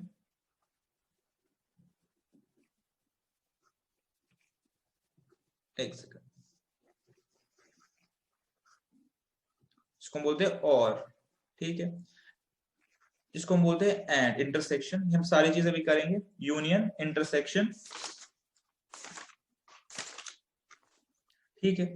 इसके बाद हमारे पास है कॉम्प्लीमेंट, जिसको हम बोलते हैं नॉट, ठीक है। और एक लास्ट जो आपको पढ़ना है वो है सिमेट्रिक डिफरेंस ऑफ सेट्स। एक प्रोडक्ट भी होता है, लेकिन हम पढ़ेंगे नेक्स्ट अपने इसमें, हम पढ़ेंगे नेक्स्ट लेक्चर में, बिकॉज रिलेशंस का पार्ट है, रिलेशंस में पढ़ेंगे जब दो सेट्स को रिलेट करते हैं, वो तब पढ़ेंगे। अभी के लिए जो प्रोडक्ट है वो अभी के लिए नहीं है, वो नेक्स्ट लेक्चर में है, वो उसमें तब मैं पढ़ाऊंगा अपनी जगह पे। अभी के लिए आप देखिए पढ़ना है यूनियन, इंटरसेक्शन, कॉम्प्लीमेंट या नॉट वाली फॉर्मूला, और हमें पढ़ना है सिमेट्रिक डिफरेंस ऑफ सेट्स, ठीक है। तो अगर इसको लिखना भी चाहे तो लिख लीजिए, इसका मतलब होता है इधर ए और बी, इधर ए और बी बट नॉट बोथ। इसका मतलब ये होता है कि हम इसको एक्सप्लेन करूंगा तब बेटर तरीके से समझाऊंगा। तो ये मेरे पास चार जो है उनके जो उनपे जो फर्दर फॉर्मूलाज है वो हमें इसमें सीखनी है, ठीक है। ये पार्ट भी हो गया, तो ये भी बहुत इजी पार्ट है, तो इसमें भी कुछ डिफिकल्ट पोर्शन नहीं है, मैं आपके साथ इसको शेयर करूंगा। बट ये सारा हम पढ़ेंगे थ्रू वेन डायग्राम्स, ठीक है। तो दोनों कॉन्सेप्ट को मिक्स करके हम पढ़ेंगे, हम चीजों को थ्रू डायग्राम देखेंगे और चीजों को थ्रू जो हमने रोस्टर फॉर्म बनाया उसके थ्रू देखेंगे। पहला ऑपरेटर है यूनियन, ये है पहला operator, union is the first operator, इसको हम यूनियन बोलते हैं। तो अगर मैं दो सेट लूं, एक सेट लूं ए 1 2 3 4 और दूसरा सेट लूं बी 3 4 9 10, अब मैंने दो सेट लिए अपने पास, तो मैं आपको बोलूंगा आप मुझे दे दो ए यूनियन बी, ठीक है। ऑपरेटर है, जैसे ऐड होता है यहाँ पे ऑपरेटर है। अब मैंने कहा यूनियन का मतलब होता है और का मतलब क्या होता है, एक ऐसा सेट बनाओ, ठीक है, A union B is equal to X such that x belongs to A और एक्स बिलोंग्स टू बी, ठीक है। मैं लिखूंगा एक्स बिलोंग्स टू ए और x बिलोंग्स टू b, अगर आपको समझने की कोशिश करो, यानी एक ऐसा सेट ले लो कि जो a के और b के एलिमेंट्स को कंबाइन करे, a के और b के एलिमेंट को कंबाइन करे, तभी तो वर्ड यूनियन आ गया, जोड़े, कंबाइन करे, यूनाइट करे। तो आप बोलोगे तो बहुत ही आसान है, कैसे? ये हो गया 1 2 3 और 4, 3 और 4 मेरे पास ऑलरेडी आ गया, आप हो गए 9 और 10, खत्म बात, इसको यूनियन बोलते हैं। तो यूनियन का मतलब क्या होता है कि ऐसा सेट बनाइए जो ए और बी के एलिमेंट्स को कंबाइन करे, हम आगे से वेन डायग्राम के तरीके से भी पढ़ेंगे, ठीक है। अब आप बोलना चाहते हैं कि इसके कार्डिनल नंबर इसका कितना था, इसका था 4 और इसका कार्डिनल कितना था 4, इसका कार्डिनल नंबर कितना है 6, ठीक है। कोई लॉजिकल, इसमें कोई इतना डिफिकल्ट नहीं है, बिल्कुल लॉजिकल सा पोर्शन है। अब आप बोलेंगे मुझे इंटरसेक्शन निकालना है इन्हीं सेट्स में, मुझे इंटरसेक्शन निकालना है,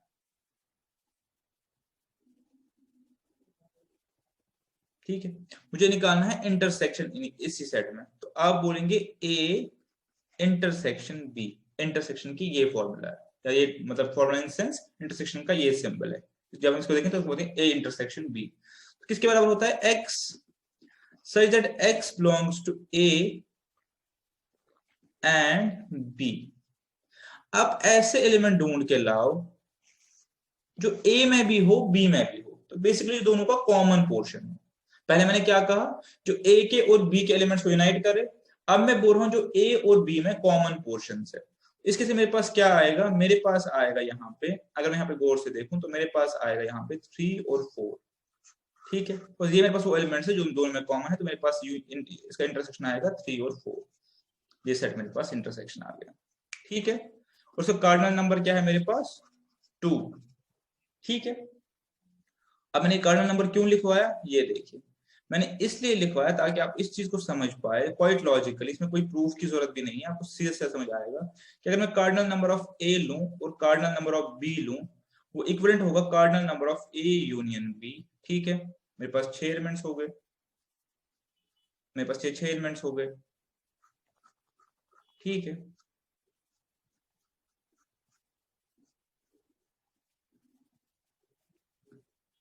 plus cardinal number of A intersection B, quite logical. ये मैं आपको यहाँ पे प्रूव करके भी दिखा, क्वाइट लॉजिकल सी बात है।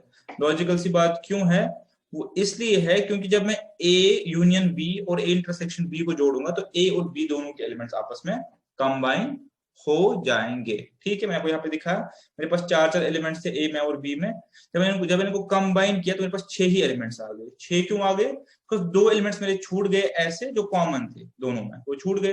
वो 2 एलिमेंट्स मैंने एक सेट बनाया इंटरसेक्शन वाला, तो ये मेरे पास इसका एक फॉर्मूला आप बोल लीजिए, या एक मेरे पास एक आइडेंटिटी बोल दीजिए, आपके पास ये आ गई। इस पे क्वेश्चंस भी आएंगे, बट ये देखिए।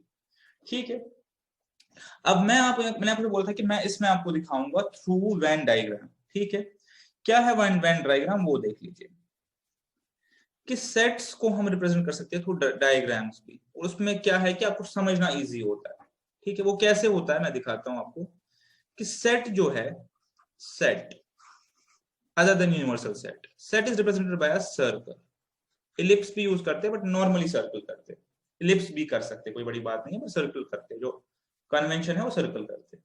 सेट अदर देन, और जो यूनिवर्सल सेट है, यूनिवर्सल सेट है वो रिप्रेजेंट किया जाता है थ्रू रेक्टेंगल। ठीक है, तो एक बार देख लेते हैं, अगर किसी प्रॉब्लम को दिखाना होगा तो जब मैं ऐसे बनाता हूं एक सेट, ये हो गया यूनिवर्सल सेट। तो मैंने आपको क्या बोला पहले ही, यूनिवर्सल सेट क्या क्या होता है, आप बताएंगे यूनिवर्सल सेट क्या होता है। यूनिवर्सल सेट होता है बेसिकली एक ऐसा सेट जो गिवन सिनेरियो में सब एलिमेंट्स जिसमें आए, एंड दैट मींस कि इस गिवन सिनेरियो में इस यू के अंदर सारे एलिमेंट्स है, जो भी सेट बनेंगे वो इसके सबसेट होंगे। आप समझ गए। अब एक सेट बनाना हो कैसे बनाएंगे, आप उसको बनाएंगे ऐसे ए, और एक सेट बनाएंगे बी। ठीक है, अब ये यहाँ पे ये मैंने क्या बनाया, अब देखिए इसमें अगर मैं चाहूं कि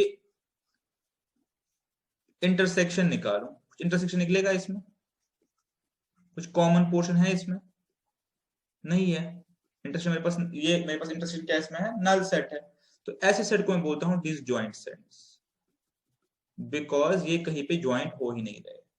तो अगर मैं इसको और फर्दर बनाना चाहूँ, ऐसे बनाऊँ, ये आप नीचे sum of all numbers, suppose sum of all numbers है, ये आप लीजिए 1 2 3 4 5 6। तो अब देखिए एन ऑफ ए कितना है 3, एन ऑफ बी कितना है 3, n of A union B कितना है 6। ए यूनियन बी सेट कैसे लिखेंगे, 1 2 3 4 5 6, बाय डेफिनेशन मुझे ए और बी के एलिमेंट्स को कंबाइन करना है, 6 आ गया, तो वही 3 + 3 = 6 + 0, तो मैं आपको पहले बताया था। ये एक तरीका होता है मुझे सेट्स बनाने का। आप कोई ऐसा एग्जाम्पल देखते हैं जहां पे आपका यूनियन और इंटरसेक्शन हो। ठीक है, ये मैंने बनाया ए, यू बना भी तो नहीं बना सकते, अभी यू आप मान लीजिए एक सिनेरियो है जिसके अंदर हम काम कर रहे हैं, और ये मैंने बनाया बी। ठीक है, अब जो ये पोर्शन है आपको ये ऑटोमेटिकली पता होगा, ये मेरे पास जो पोर्शन है क्या रिप्रेजेंट करता है, ये पोर्शन ग्रीन वाला पोर्शन,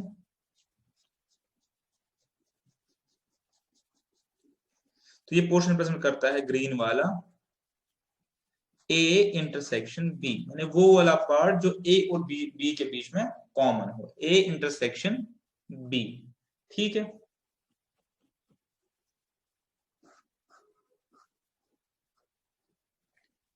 ठीक है,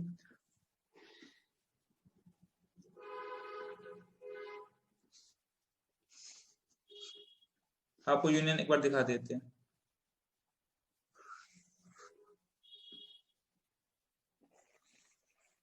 ये ए और ये बी, ये मेरे पास काम कर रहा है एक यूनिवर्सल सेट में। अब अगर मैं आपको बोलूं ए यूनियन बी को दिखाओ ब्लैक वाले पोर्शन से, तो ए यूनियन बी में सारा पोर्शन आ जाएगा इंक्लूडिंग दिस।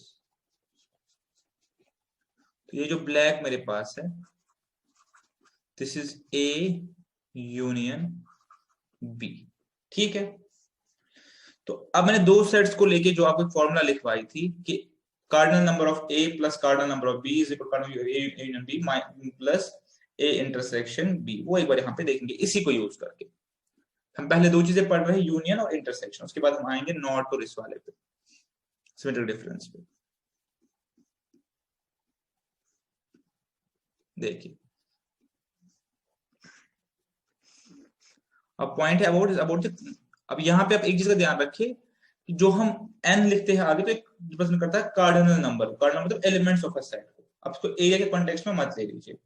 अगर मैं यहाँ पे एक ले लूं सेट ए और एक ले लूं यहाँ पे, इस पेन से ले लेता हूं सेट बी। ठीक है, ठीक है। अब मैंने ले लिया suppose cardinal number of A plus cardinal number of B. आप खुद समझिए, cardinal number of A plus cardinal number of B. ठीक है, तो जब मैंने ए लिया और उसके बाद जब मैंने बी लिया, तो आपको ये चीज रियलाइज हो रही है कि मैंने इस वाले पार्ट को ओवर काउंट किया है, ओवर काउंटेड दिस पार्ट। ठीक, इससे मेरे पास ये पार्ट क्या हो गया, ओवर काउंट। ओवर काउंट मतलब दो बार आ गया। ठीक है, आप इसको ऐसे समझिए, अगर मुझे a प्लस बी, बट इसको लीजिए in context of cardinal number, card कितने कितने एलिमेंट्स हैं। जब मैंने cardinal number of a plus cardinal number of b ले लिया, तो आपको ये चीज दिख रहा है कि मैंने इस चीज को ओवर काउंट किया, इसको मैं दो बार लिया। इसको मैं अगर ऐसे दिखाऊं आपके साथ, अगर उसको ऐसे दिखाऊं कि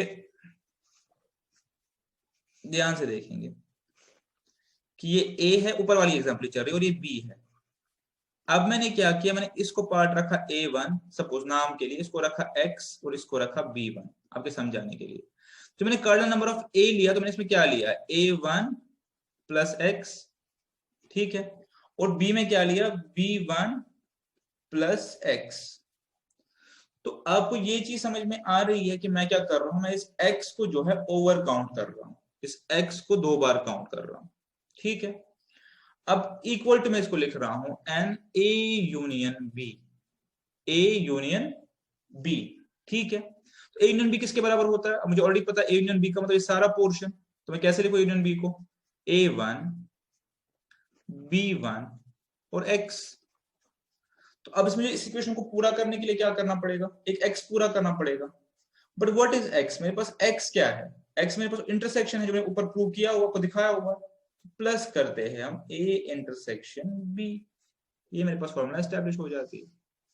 ठीक है, इस पे आपने बहुत सारे क्वेश्चंस किए होते हैं कि ना class there are 50 students, 20 like coffee, 20 like 50 like tea, इतने like both, how many like, वो सारे क्वेश्चन इसी से बनते हैं कि cardinal number of A plus cardinal number of B equates to cardinal number of A union B plus cardinal number of A intersection B, जो मैंने यहाँ पे आपको दिखा दिया।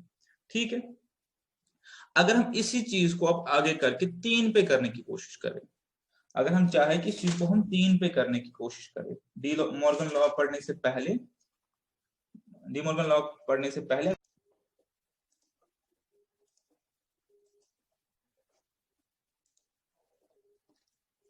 अब हम इसी चीज को 3 सेट्स पे करने की कोशिश करते हैं। फॉर्मूला हम डिराइव करेंगे, लेकिन उससे पहले हम लॉजिकली भी समझेंगे बेस्ड अपॉन सेम रीजनिंग।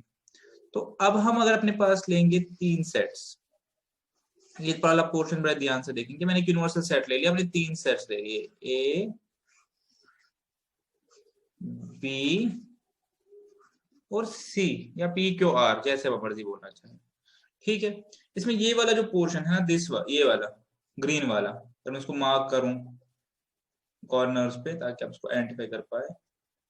तो ग्रीन वाला जो पोर्शन दिस रिप्रेजेंट्स मेरे पास A intersection B intersection C. ठीक है, ये चीज आपको पता है। ठीक है, अब आप देखिए हम प्रूव क्या करना चाहते हैं। जैसे हमने कार्डिनल प्रॉपर्टी निकाली दो सेट्स पे कि cardinal number of A union B plus cardinal number of A intersection B equals A plus B. ऐसे ही हम इनके बीच में आपस में कोई रिलेशनशिप निकालना चाहते हैं। मैं इसको अगर सेट्स को रोस्टर फॉर्म में लेके भी करूं तब भी निकाल सकता हूं। पहले हम वैसे देखते हैं।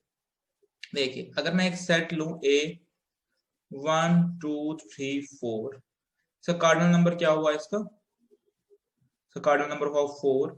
एक और सेट लूं बी से 3 4 5, इसका कार्डिनल नंबर क्या हुआ 3।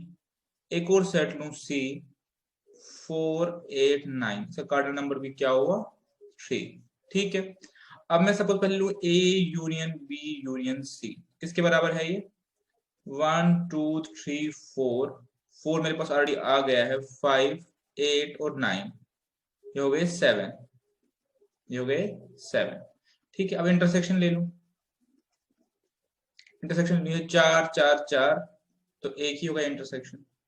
ठीक है, अब फर्दर ले लो इंटरसेक्शन दो सेट्स का, सपोज पहले ले लो ए बी का इंटरसेक्शन, ए और बी का इंटरसेक्शन, तो कार्डिनल नंबर 2 होगा।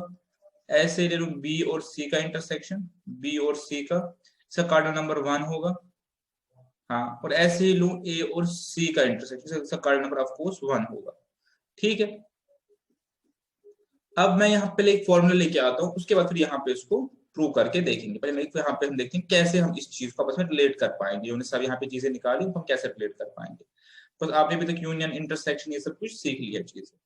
अब देखिए, अगर मैं लिखूं यहाँ पे n A union B union C, ठीक है, मुझे चाहिए ए बी और सी वाला पार्ट। अब मैं इसको कैसे लूंगा, ये देखिए मेरे पास। अब यहाँ पे मैं सेम चीज करूंगा ताकि आप इसको रिलेट कर पाओ।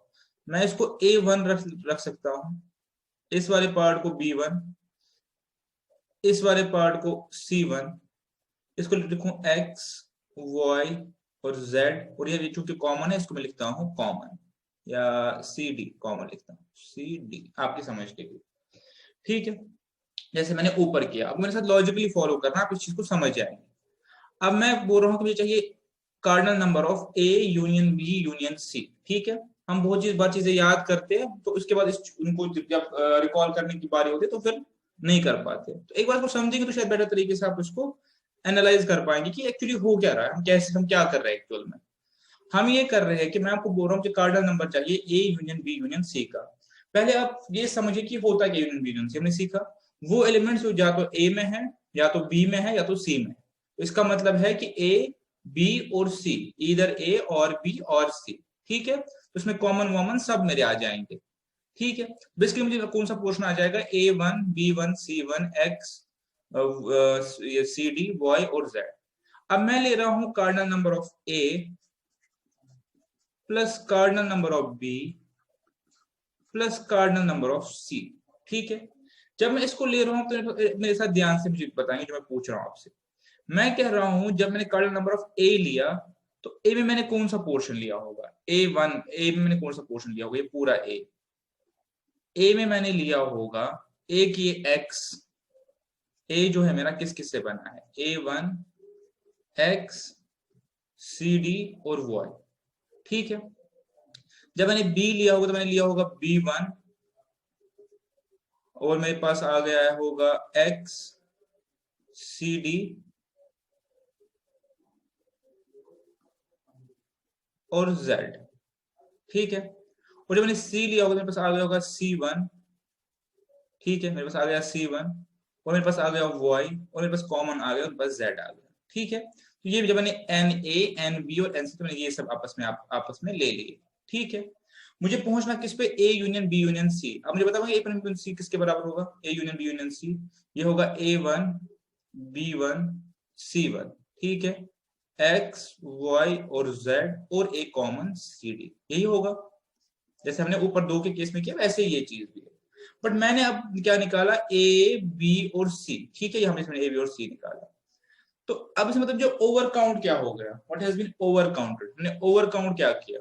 अगर हम देखिए A1 B1 और C1 तो आना ही चाहिए था, मेरे पास अच्छे से आ गया, कोई दिक्कत नहीं है। अब मेरे पास देखिए X जो है 2 बार आया है, ट्वाइस, Y 2 बार आया है, ठीक है, और Z 2 बार आया है। ठीक है, X 2 बार आया है, Y भी 2 बार आया है, और Z भी मेरे पास 2 बार आया है, और CD जो है मेरे पास 3 बार आया है। ठीक है, अब मुझे एक्चुअल में कितने टाइम्स चाहिए, ये एक्चुअल में मुझे CD एक टाइम चाहिए, X भी एक टाइम चाहिए, Y भी एक टाइम चाहिए। ठीक है, अगर मुझे एक्चुअल में निकालना तो ये मुझे चाहिए। तो मैं क्या करता हूं, मैं इसमें इंटरसेक्शंस को माइनस कर देता हूं ताकि जो ओवर काउंटेड है वो लेस हो जाए। तो मैं करूंगा A इंटरसेक्शन B, अगर ऐसा फॉर्मूला को समझेंगे तो आपको ये चीज समझ आ जाएगी। A इंटरसेक्शन C और बी इंटरसेक्शन सी। मैंने ये सारी चीजें माइनस कर दी। अब ए इंटरसेक्शन बी कौन सा पार्ट है, गौर से देखेंगे। ए इंटरसेक्शन बी मेरा कौन सा पार्ट है, ए और इंटरसेक्शन बी, बस इतना देखिए। ए और बी का इंटरसेक्शन क्या पार्ट है मेरा, एक्स और सी डी। तो मेरे एक एक्स कम हो गया, मेरा दो में से एक एक्स कम हो गया, जब तो मेरा एक एक्स कम हो गया, और मेरा एक सी डी कम हो गया। ठीक है, राइट, आप ये समझ गए। अब जब मैंने लिया ए इंटरसेक्शन सी, ए इंटरसेक्शन सी, बस इतना देखिए, ए और इंटरसेक्शन सी को देखिए, तो मेरा एक सी डी और एक वाई कम हो गया, सही बात है। और बी इंटरसेक्शन सी में मेरा क्या हो गया, मेरा एक सी डी कम हो गया और मेरा एक जेड भी कम हो गया। तो अगर मेरे पास क्या बचा, A1 B1 C1, एक एक्स एक वाई एक जेड, जो मेरे पास होना चाहिए था। बट ये सब करने से एक और प्रॉब्लम क्रिएट हो गई। क्या होगा, जो सी डी मेरे पास एक बार आना चाहिए था कॉमन पोर्शन, वो भी तो एलिमिनेट हो गया। जब मैंने 3 बार सी डी लिया और 3 बार उसको वापस इग्नोर किया, तो हुआ क्या, बेसिकली मेरे पास सी डी वापस चला गया। तो मुझे ये जो कंपोनेंट है इसको वापस ऐड करना पड़ेगा, plus n A intersection B intersection C, बस ये फॉर्मूला है, ये फॉर्मूला है। अगर हम देखें तो ये इसकी फॉर्मूला है। तो कोई डिफिकल्ट याद करने की जरूरत नहीं, इसको लॉजिकली आप समझ लीजिए। जब मैं ए बी और सी का कार्डिनल नंबर लेता हूं तो मैं ओवर काउंट करता हूं जो कॉमन पोर्शन है। तो अब मैं कॉमन पोर्शन को वापस माइनस करता हूं, माइनस करने के चक्कर में मेरा ये वाला पार्ट भी निकल जाता है, तो इसको मैं वापस ऐड कर लेता हूं, जो मैंने आपको यहाँ पे दिखा दिया। तो अब यहाँ पे एक बार लॉजिकली इसको वापस यहाँ पे अप्लाई करेंगे। मेरे पास ए यू बी सी का एन क्या है, 7। 7 आएगा कहां से, 4 + 3 + 3, 4 + 3 + 3 ABC, माइनस जो इंटरसेक्शन से 2 1 1 -2 -1 -1 और प्लस वापस ये एक। ठीक है, 4 + 3 + 3 -2 -1 -1 और +1 करके आ गया 7। ठीक है, ये मेरे पास हो गया, ये वाला चीज भी प्रूव्ड। ठीक है, आपको ये चीज वेन डायग्राम पे समझ आ गई होगी। तो ये दो फॉर्मूलाज बहुत इंपॉर्टेंट है, बहुत क्वेश्चन आते हैं, इसको थोड़ा सा समझना है आपके। या तो खैर करेंगे, लेकिन मेन है कि आप इसको समझिए पहले कि हुआ क्या। ठीक है, हो गया ये वाला पार्ट भी कवर। अब इसके बाद बचता है हमारे पास डी मॉर्गन्स लॉ, जो बचता है इसमें वो बचता है D Morgan's law. D Morgan's law और नेगेटिव, जो नॉट वाला मैंने प्रॉपर्टी बताई थी वो, एक डिस्ट्रीब्यूटिव प्रॉपर्टी बचती है हमारे पास सेट्स की, डिस्ट्रीब्यूटिव प्रॉपर्टी ऑफ सेट्स। और एक लास्ट पार्ट जो बचा, मॉर्गन्स लॉ हो गया, negative distributive property of sets हो गई, और एक लास्ट पार्ट था इसमें सिमेट्रिक डिफरेंस। ठीक है, तो ये हम इसमें कवर करके चलेंगे, उसको आपके पास कंप्लीट करेंगे। ठीक है, पहले मैं आपको डिस्ट्रीब्यूटिव प्रॉपर्टीज दिखा। डिस्ट्रीब्यूटिव प्रॉपर्टीज क्या है, यूनियन और इंटरसेक्शन का ही पार्ट है। कि ऊपर जो हमने लिखा उसमें हमने ये प्रूव किया कि यूनियन और इंटरसेक्शन आपस में लिंक्ड होते हैं। ठीक है, तो अब मेरे पास अगर 3 सेट्स है, अब मेरे पास अगर 3 सेट्स है, और ये आप इस चीज पे करेंगे, ये जो मैं आपको लिखवा रहा हूं, अब टाइम की बचत के लिए मैं इसको भी सेट्स पे आपको एग्जांपल नहीं करवाऊंगा। ये आप जो सेट्स मैंने लिए हैं इससे पहले, जो मैंने सेट्स लिए थे अभी 3 सेट्स, उस पे आप ये चीज करके अपने पास देखेंगे कि वेदर दिस होल्ड्स ट्रू और नॉट। मैंने अभी 3 सेट लिखे थे आपके साथ यहाँ पे, ये मैंने 3 सेट्स आपके साथ लिखे थे, ए बी और सी। तो 3 सेट आपके पास बने पड़े हैं। इन सेट्स पे आप डिस्ट्रीब्यूटिव प्रॉपर्टीज यूज करके देख लीजिएगा। Distributive properties of union over intersection, union intersection ही पढ़ रहे, वो क्या है, मेरे पास 3 सेट्स है, तो मैं कह सकता हूँ ए यूनियन, ए सेट का यूनियन करना है मेरे पास किसके साथ, बी इंटरसेक्शन सी के साथ। पहले बी और सी का इंटरसेक्शन ले लीजिए, वो तो आपको आएगा, उसको यूनियन कर लीजिए ए के साथ। बी यूनियन सी का, बी और सी का इंटरसेक्शन आपको दिया होगा, यहाँ पे ये दिया हुआ है आपको, वो आपको निकलेगा 4, उसको यूनियन कर लीजिए ए के साथ। अगर आप देखेंगे तो आपस में डिस्ट्रीब्यूट का मतलब क्या होता है, जैसे हम पढ़ते हैं 2 × 3 + 4, इसको बोलते हैं डिस्ट्रीब्यूटिव प्रॉपर्टी, कि इस मल्टीप्लाई को मैं डिस्ट्रीब्यूट कर सकता हूँ। सिमिलरली ऑन सिमिलर ग्राउंड मैं इस यूनियन को क्या कर सकता हूँ, डिस्ट्रीब्यूट कर सकता हूँ इस पे और इस पे। तो कैसे आएगा, A union B intersection A union C. ठीक है, A union B intersection A union C. ये चीज आप इन 3 सेट्स पे प्रूव करके देखेंगे, बिकॉज ना अब आपको यूनियन इंटरसेक्शन निकालना आता है।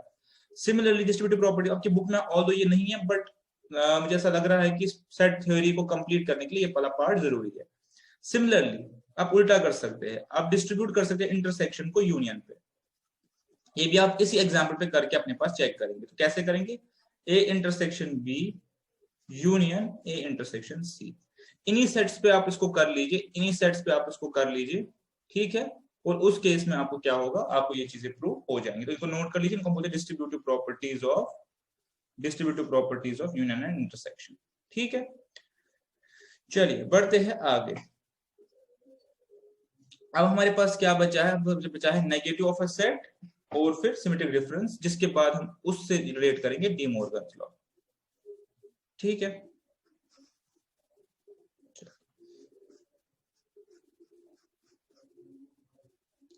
सबसे पहले इसमें हमें जो पढ़ने की जरूरत है वो है कॉम्प्लीमेंट और नेगेटिव ऑफ अ सेट। कैसे रिप्रेजेंट होता है? रिप्रेजेंट होता है ए नॉट, और इसको ऐसे भी लिख सकते हैं, और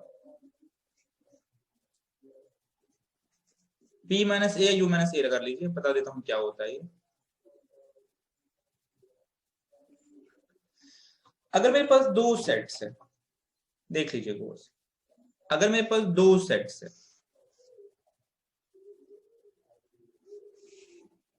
ये बहुत जरूरी प्रॉपर्टी है, इसको बहुत ध्यान से देखिए। अगर मेरे पास दो सेट्स है, एक यूनिवर्सल सेट यू है और मेरे पास एक सेट ए है, तो ए कॉम्प्लीमेंट या ए नॉट क्या होता है? ये होता है x such that x, ठीक है, such that x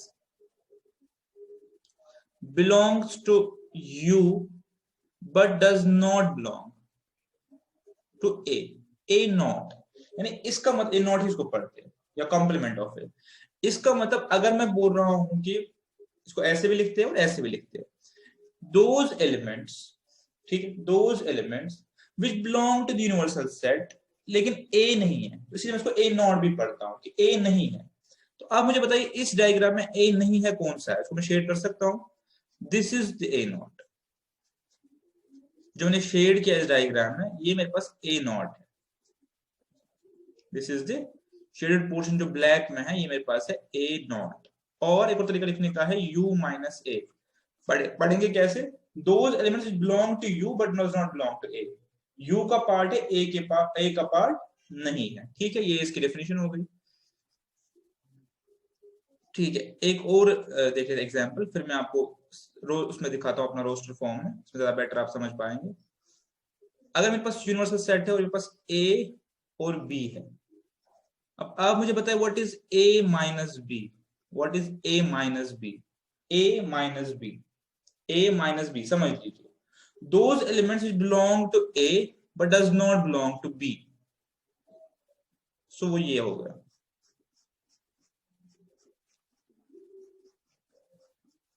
आप समझिए, तो ये जो वो एलिमेंट्स है which belong to a but does not belong to b, but b का पार्ट नहीं है, ठीक है। इसको भी मैं a नॉट ही लिख सकता हूं या a कॉम्प्लीमेंट लिख सकता हूं।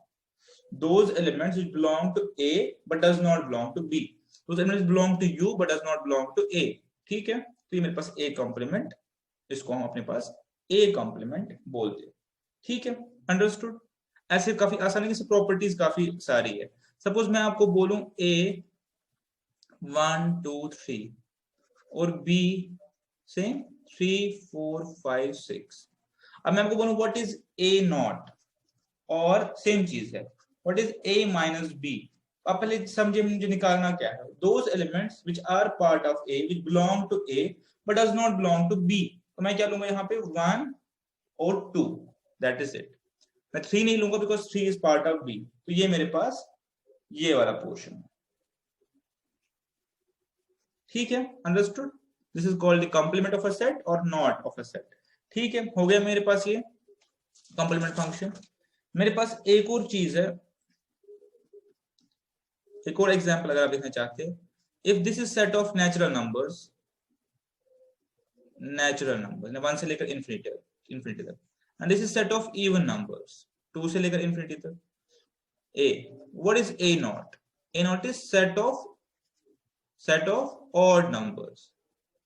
या what is n minus A? Those which belong to natural number but does not belong to even. तो मेरे पास ऑड नंबर है, इसमें शेड कर सकता हूं, ऐसे शेड कर सकता हूं।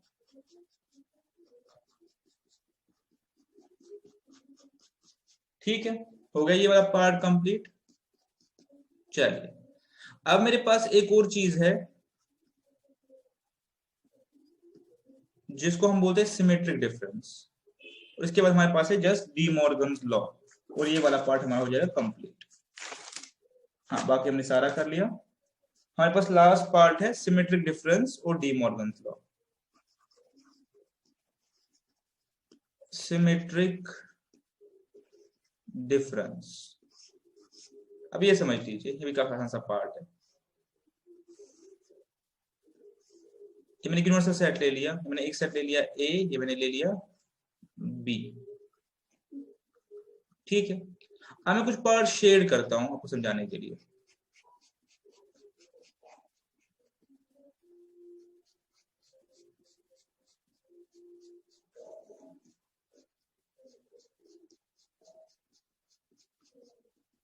ठीक है, जो मैंने पार्ट शेड किया ना रेड वाला, this is called symmetric difference. अब होता क्या है, सिमेट्रिक डिफरेंस को पहले हम लिखते कैसे? इसको हम लिखते हैं ऐसे कभी, ए, ठीक है। पर होता क्या है, ये होता है मेरे पास x such that x belongs to a, ठीक है, x बिलोंग्स टू a और x belongs to b, but x does not belong to a intersection b। यानी ये मेरे पास एक ऐसा पार्ट है कि या तो इधर a ओनली, ऐसे a ओनली या b ओनली, ठीक है। जो इंटरसेक्शन वाला पार्ट है वो ये कंसिडर नहीं करता। अब आप एक बार वापस एक पूरा राउंड लगा इसको समझने में। जब हमने यूनियन लिया तो हमने सारा लिया, हमने कहा इधर ए और बी और बोथ, कहीं पे भी हो, इधर ए और बी कोई फर्क नहीं है। इंटरसेक्शन में हमने क्या कहा कि ए एंड बी, ए में भी है बी में भी है। ए नॉट में हमने क्या कहा कि ए में नहीं है। और सिमेट्रिक डिफरेंस में हम क्या कह रहे, सिमेट्रिक डिफरेंस में हम ये कह रहे हैं कि ये या तो ए में है या तो बी में है, लेकिन दोनों में नहीं है। ए ओनली या बी ओनली, ठीक है, दोनों में नहीं है। यूनियन में क्या कहा था, इधर ए और बी और बोथ इज अंडरस्टूड। इंटरसेक्शन में बोथ ए एंड बी, ठीक है। ए नॉट में जब हमने ए नॉट पढ़ा था, हमने कहा था, या ए माइनस बी पढ़ा था, इन ए नॉट, ठीक है, ए माइनस बी, क्या पढ़ा था हमने ए माइनस बी में, इसे जस्ट पहले पढ़ा था, ठीक है, A minus B in A but not in B, ठीक है, ए में है बी में नहीं है,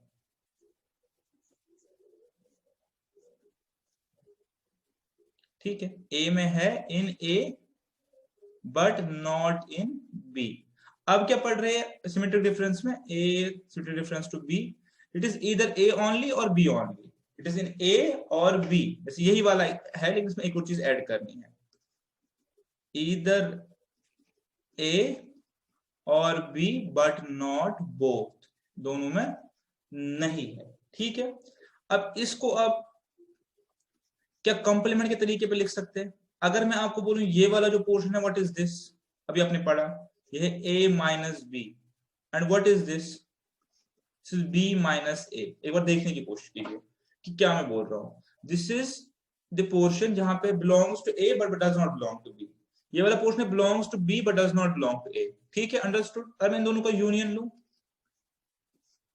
ये वापस मेरा आ गया दिस वाला पार्ट, सिमेट्रिक डिफरेंस, ठीक है, इसको हम बोलते हैं सिमेट्रिक डिफरेंस, ठीक है। आई होप आपने इस चीज को भी अपने पास अच्छे से समझा होगा। हमारा लास्ट है डी मॉर्गन लॉ, फिर हम रोस्टर फॉर्म में कुछ एग्जांपल्स करेंगे, ठीक है, इसी इन्हीं चीजों को लेके जो हमने पढ़ी है, ठीक है। डिस्ट्रीब्यूटिव प्रॉपर्टीज मैंने लिखवा दी। एक लास्ट वाला है D Morgan's law. D Morgan's law एक लास्ट वाला पार्ट है, इसको रोस्टर फॉर्म में करेंगे और उसके बाद हम वेन डायग्राम पे भी समझेंगे। क्या है पहले आप समझिए, ये मेरे पास यूनिवर्सल सेट है, इसको मैं बनाऊं ना बनाऊं एक ही होता है, लेकिन बनाना चाहिए बिकॉज इसके अंडर ही हम ऑपरेट अभी कर रहे हैं। इसमें एक मेरे पास है P और कलर डिफरेंस के लिए एक मैं ले लेता हूं Q। ठीक है, ये P और ये हो गया Q। ठीक है, अब डी मॉर्गन्स लॉ मतलब डी मॉर्गन्स लॉ जो है वो क्या कहता है, वो कहता है कि अगर मैं P और Q का यूनियन लूं, इनका यूनियन, और उसको नॉट करूं, ठीक है, यहां तक छोड़ देते हैं। पहले आप मुझे बताइए P यूनियन Q इसमें कौन सा पोर्शन है? ये पोर्शन है, ये सारा पोर्शन है P यूनियन Q। ठीक है, P यूनियन Q नॉट कौन सा पोर्शन है? ब्लैक वाला पोर्शन।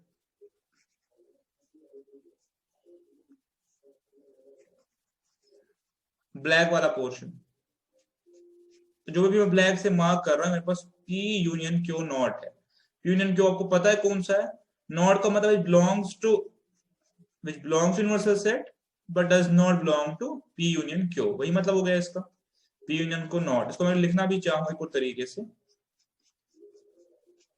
कॉम्प्लीमेंट वाला है, तो इसमें U minus P union Q लिख सकता हूँ कि which belongs to universal set does not belong to P union Q। यही है मेरे पास ये ब्लैक। अब ये कह रहा है कि किसके बराबर होगा मुझे, डी मॉर्गन्स लॉ क्या कह रहा है किसके बराबर होगा मुझे, ये मुझे इक्विवेलेंट होगा अगर मैं करूं P not intersection Q not. ठीक है, जैसे मैं डिस्ट्रीब्यूट वहां पे किया, यहाँ पे भी डिस्ट्रीब्यूट किया, ये हुआ equivalent to P not intersection Q not. आपने पहले ही पढ़ा था, जब मैंने कार्डिनल नंबर वाला पढ़ाया था, मैंने कहा था कि there is a relationship between union and intersection, आपको पता है वो चीज, वही यहाँ पे भी यूज हो रही है। अब मैं एक और ग्राफ लेता हूं, वहां पे मैं इस चीज को प्लॉट करने की कोशिश करता हूं। देखिए, मैं कलर सेम रखने की कोशिश करूंगा ताकि रिलेट हो पाए। ये P हो गया, ये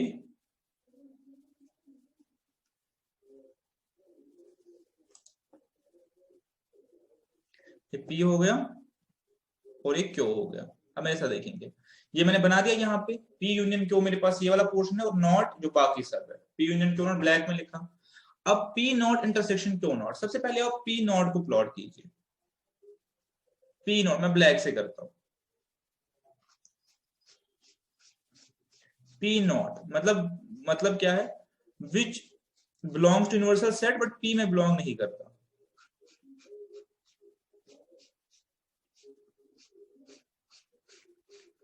क्या इसमें ये वाला पोर्शन भी आएगा? बिल्कुल आएगा, बिकॉज दिस P नॉट। ठीक है, P नॉट का मतलब है which belongs to universal set but does not belong to P, basically U minus P, ऐसे लिखो U minus P। फिर इंटरसेक्शन है U minus Q के साथ। अब कह रहा है कि आप पहले Q नॉट को प्लॉट करो, व्हाट इज Q नॉट, फिर दोनों का इंटरसेक्शन लो। अब Q नॉट को मैं रेड से प्लॉट करता हूँ, क्रॉस लाइन। ठीक है, मैं Q नॉट को प्लॉट करता हूँ।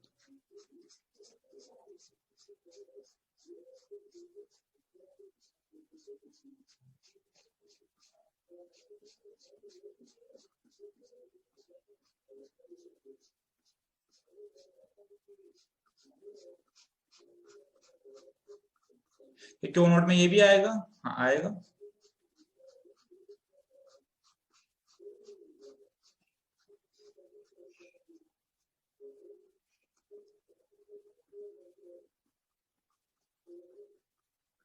ठीक है, आपने गौर से देख लिया, मैंने P नॉट भी प्लॉट किया, Q नॉट भी प्लॉट किया। ठीक है, दोनों आ गए।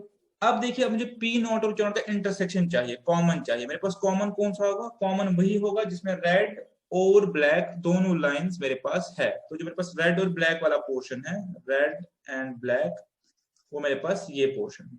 अगर आप देखिए सेम वो पोर्शन मेरे पास ऊपर भी आ रहा है, तो आप कंक्लूड कर सकते हैं सिंपली P यूनियन Q जो है उसका जो नेगेटिव है वो is equal to P not union Q not. This is by way of De Morgan's law.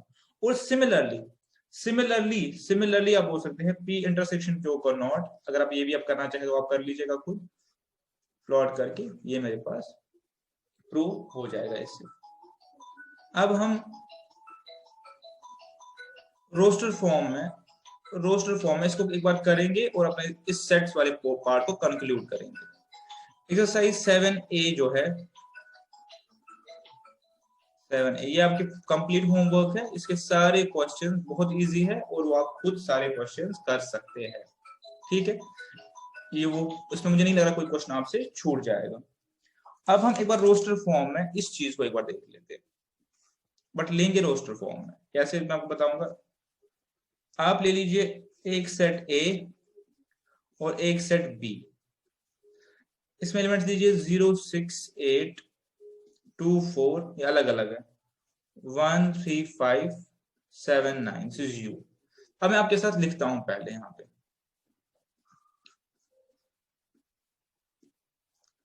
U is equal to, what is U?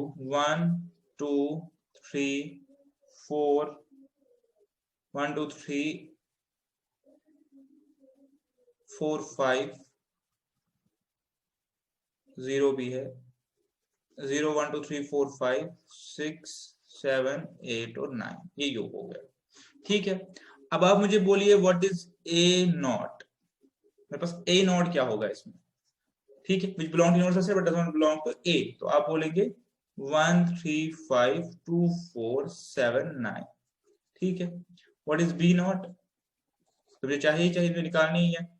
B not मेरे पास है which belongs to B, which belongs to universal set but does not belong to B, ठीक है। B not, तो B not मेरे पास क्या हो गया,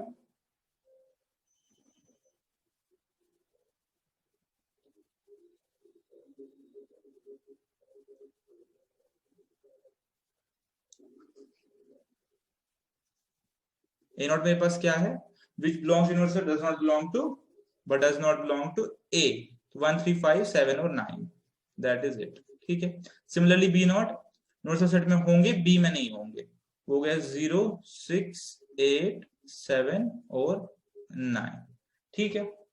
आप चलिए डी मॉर्गन्स लॉ का एक साइड प्रूव कर देते हैं। A यूनियन B का not, what is A union B, वो तो हो गया 1, 2, 3, 4, 5, 0, 6 और 8, और इसका नॉट वो हो गया 7 और 9, ठीक है। अभी दोनों का इंटरसेक्शन देख लीजिए, वो भी मेरे पास 7 और 9 है, ठीक है। तो A यूनियन B का not is equal A not intersection B not, जैसे मैंने यहाँ पे किया और मैंने जैसे यहाँ पे किया, ठीक है। तो मेन इसमें कोई ऐसे हार्ड एंड फास्ट वो नहीं है कि जो आप नहीं समझ पाएंगे। इसमें इतना ही पोर्शन है कि आप इन टर्मिनोलॉजीज को समझे। यूनियन क्या रिप्रेजेंट करता है, नॉट क्या रिप्रेजेंट करता है, माइनस क्या रिप्रेजेंट करता है, ट्राइंगल क्या रिप्रेजेंट करता है, ये सब चीजें symmetric difference, complement, union, intersection, De Morgan's law, distributive properties, इतना करके हमारी सेट थ्योरी हो जाती है कंप्लीट। एक्सरसाइज 7A आपका होमवर्क है, इसमें सारे क्वेश्चंस आपके हो जाने चाहिए। इसमें कोई भी क्वेश्चन मुझे नहीं लग रहा जो इतने पढ़ने के बेसिस पे नहीं होगा। अगर आपसे नहीं हो रहा तो आप मुझे बताएंगे, वो आपको सॉल्व करके बताएंगे। एक चीज है उसमें, एक जगह आई का कॉन्सेप्ट आता है, आई का क्या मतलब होता है, I square is equal to -1, ठीक है। I basically complex imaginary number है मेरे पास, ठीक है, जो रिप्रेजेंट करता है, I represent square root of -1, because square root of 1 is equal plus -1। पता होगा आपको ये चीज कि आप +1 का स्क्वायर करिए या -1 का स्क्वायर करिए, वो हमेशा आपको 1 ही देगा। यार क्वेश्चन ये है कि कौन सा ऐसा नंबर है जिसको मल्टीप्लाई करके -1 निकलेगा। तो रियल वर्ल्ड में कोई नंबर नहीं, तो एक ऐसा नंबर हमने बनाया हुआ है जिसको मल्टीप्लाई करके बाय डेफिनेशन आप इसको -1 बोल सकते हैं। तो ऐसा एक सिंपल सा क्वेश्चन है, कॉम्प्लेक्स नंबर के सिलेबस में नहीं है, बट एक क्वेश्चन सेट 3 में देखा हुआ है, ऐसे आया हुआ है। तो वहां पे आपने क्या करना है, I square is equal to -1, that means ऐसे I into I is equal -1, ठीक है। तो इस बेसिस पे आप पूरी एक्सरसाइज करेंगे, आपसे क्वेश्चन नहीं होंगे तो आप मुझे बताएंगे। तब तक के लिए क्लास देखिए अच्छे से, इसको रिवीजन करिए, बुक पे बहुत सारी एग्जांपल्स है सेट थ्योरी में, वो करिए, बुक के क्वेश्चंस भी करिए और एडिशनल क्वेश्चंस भी करिए, ठीक है। सी यू नेक्स्ट क्लास, तब तक के लिए थैंक यू वेरी मच।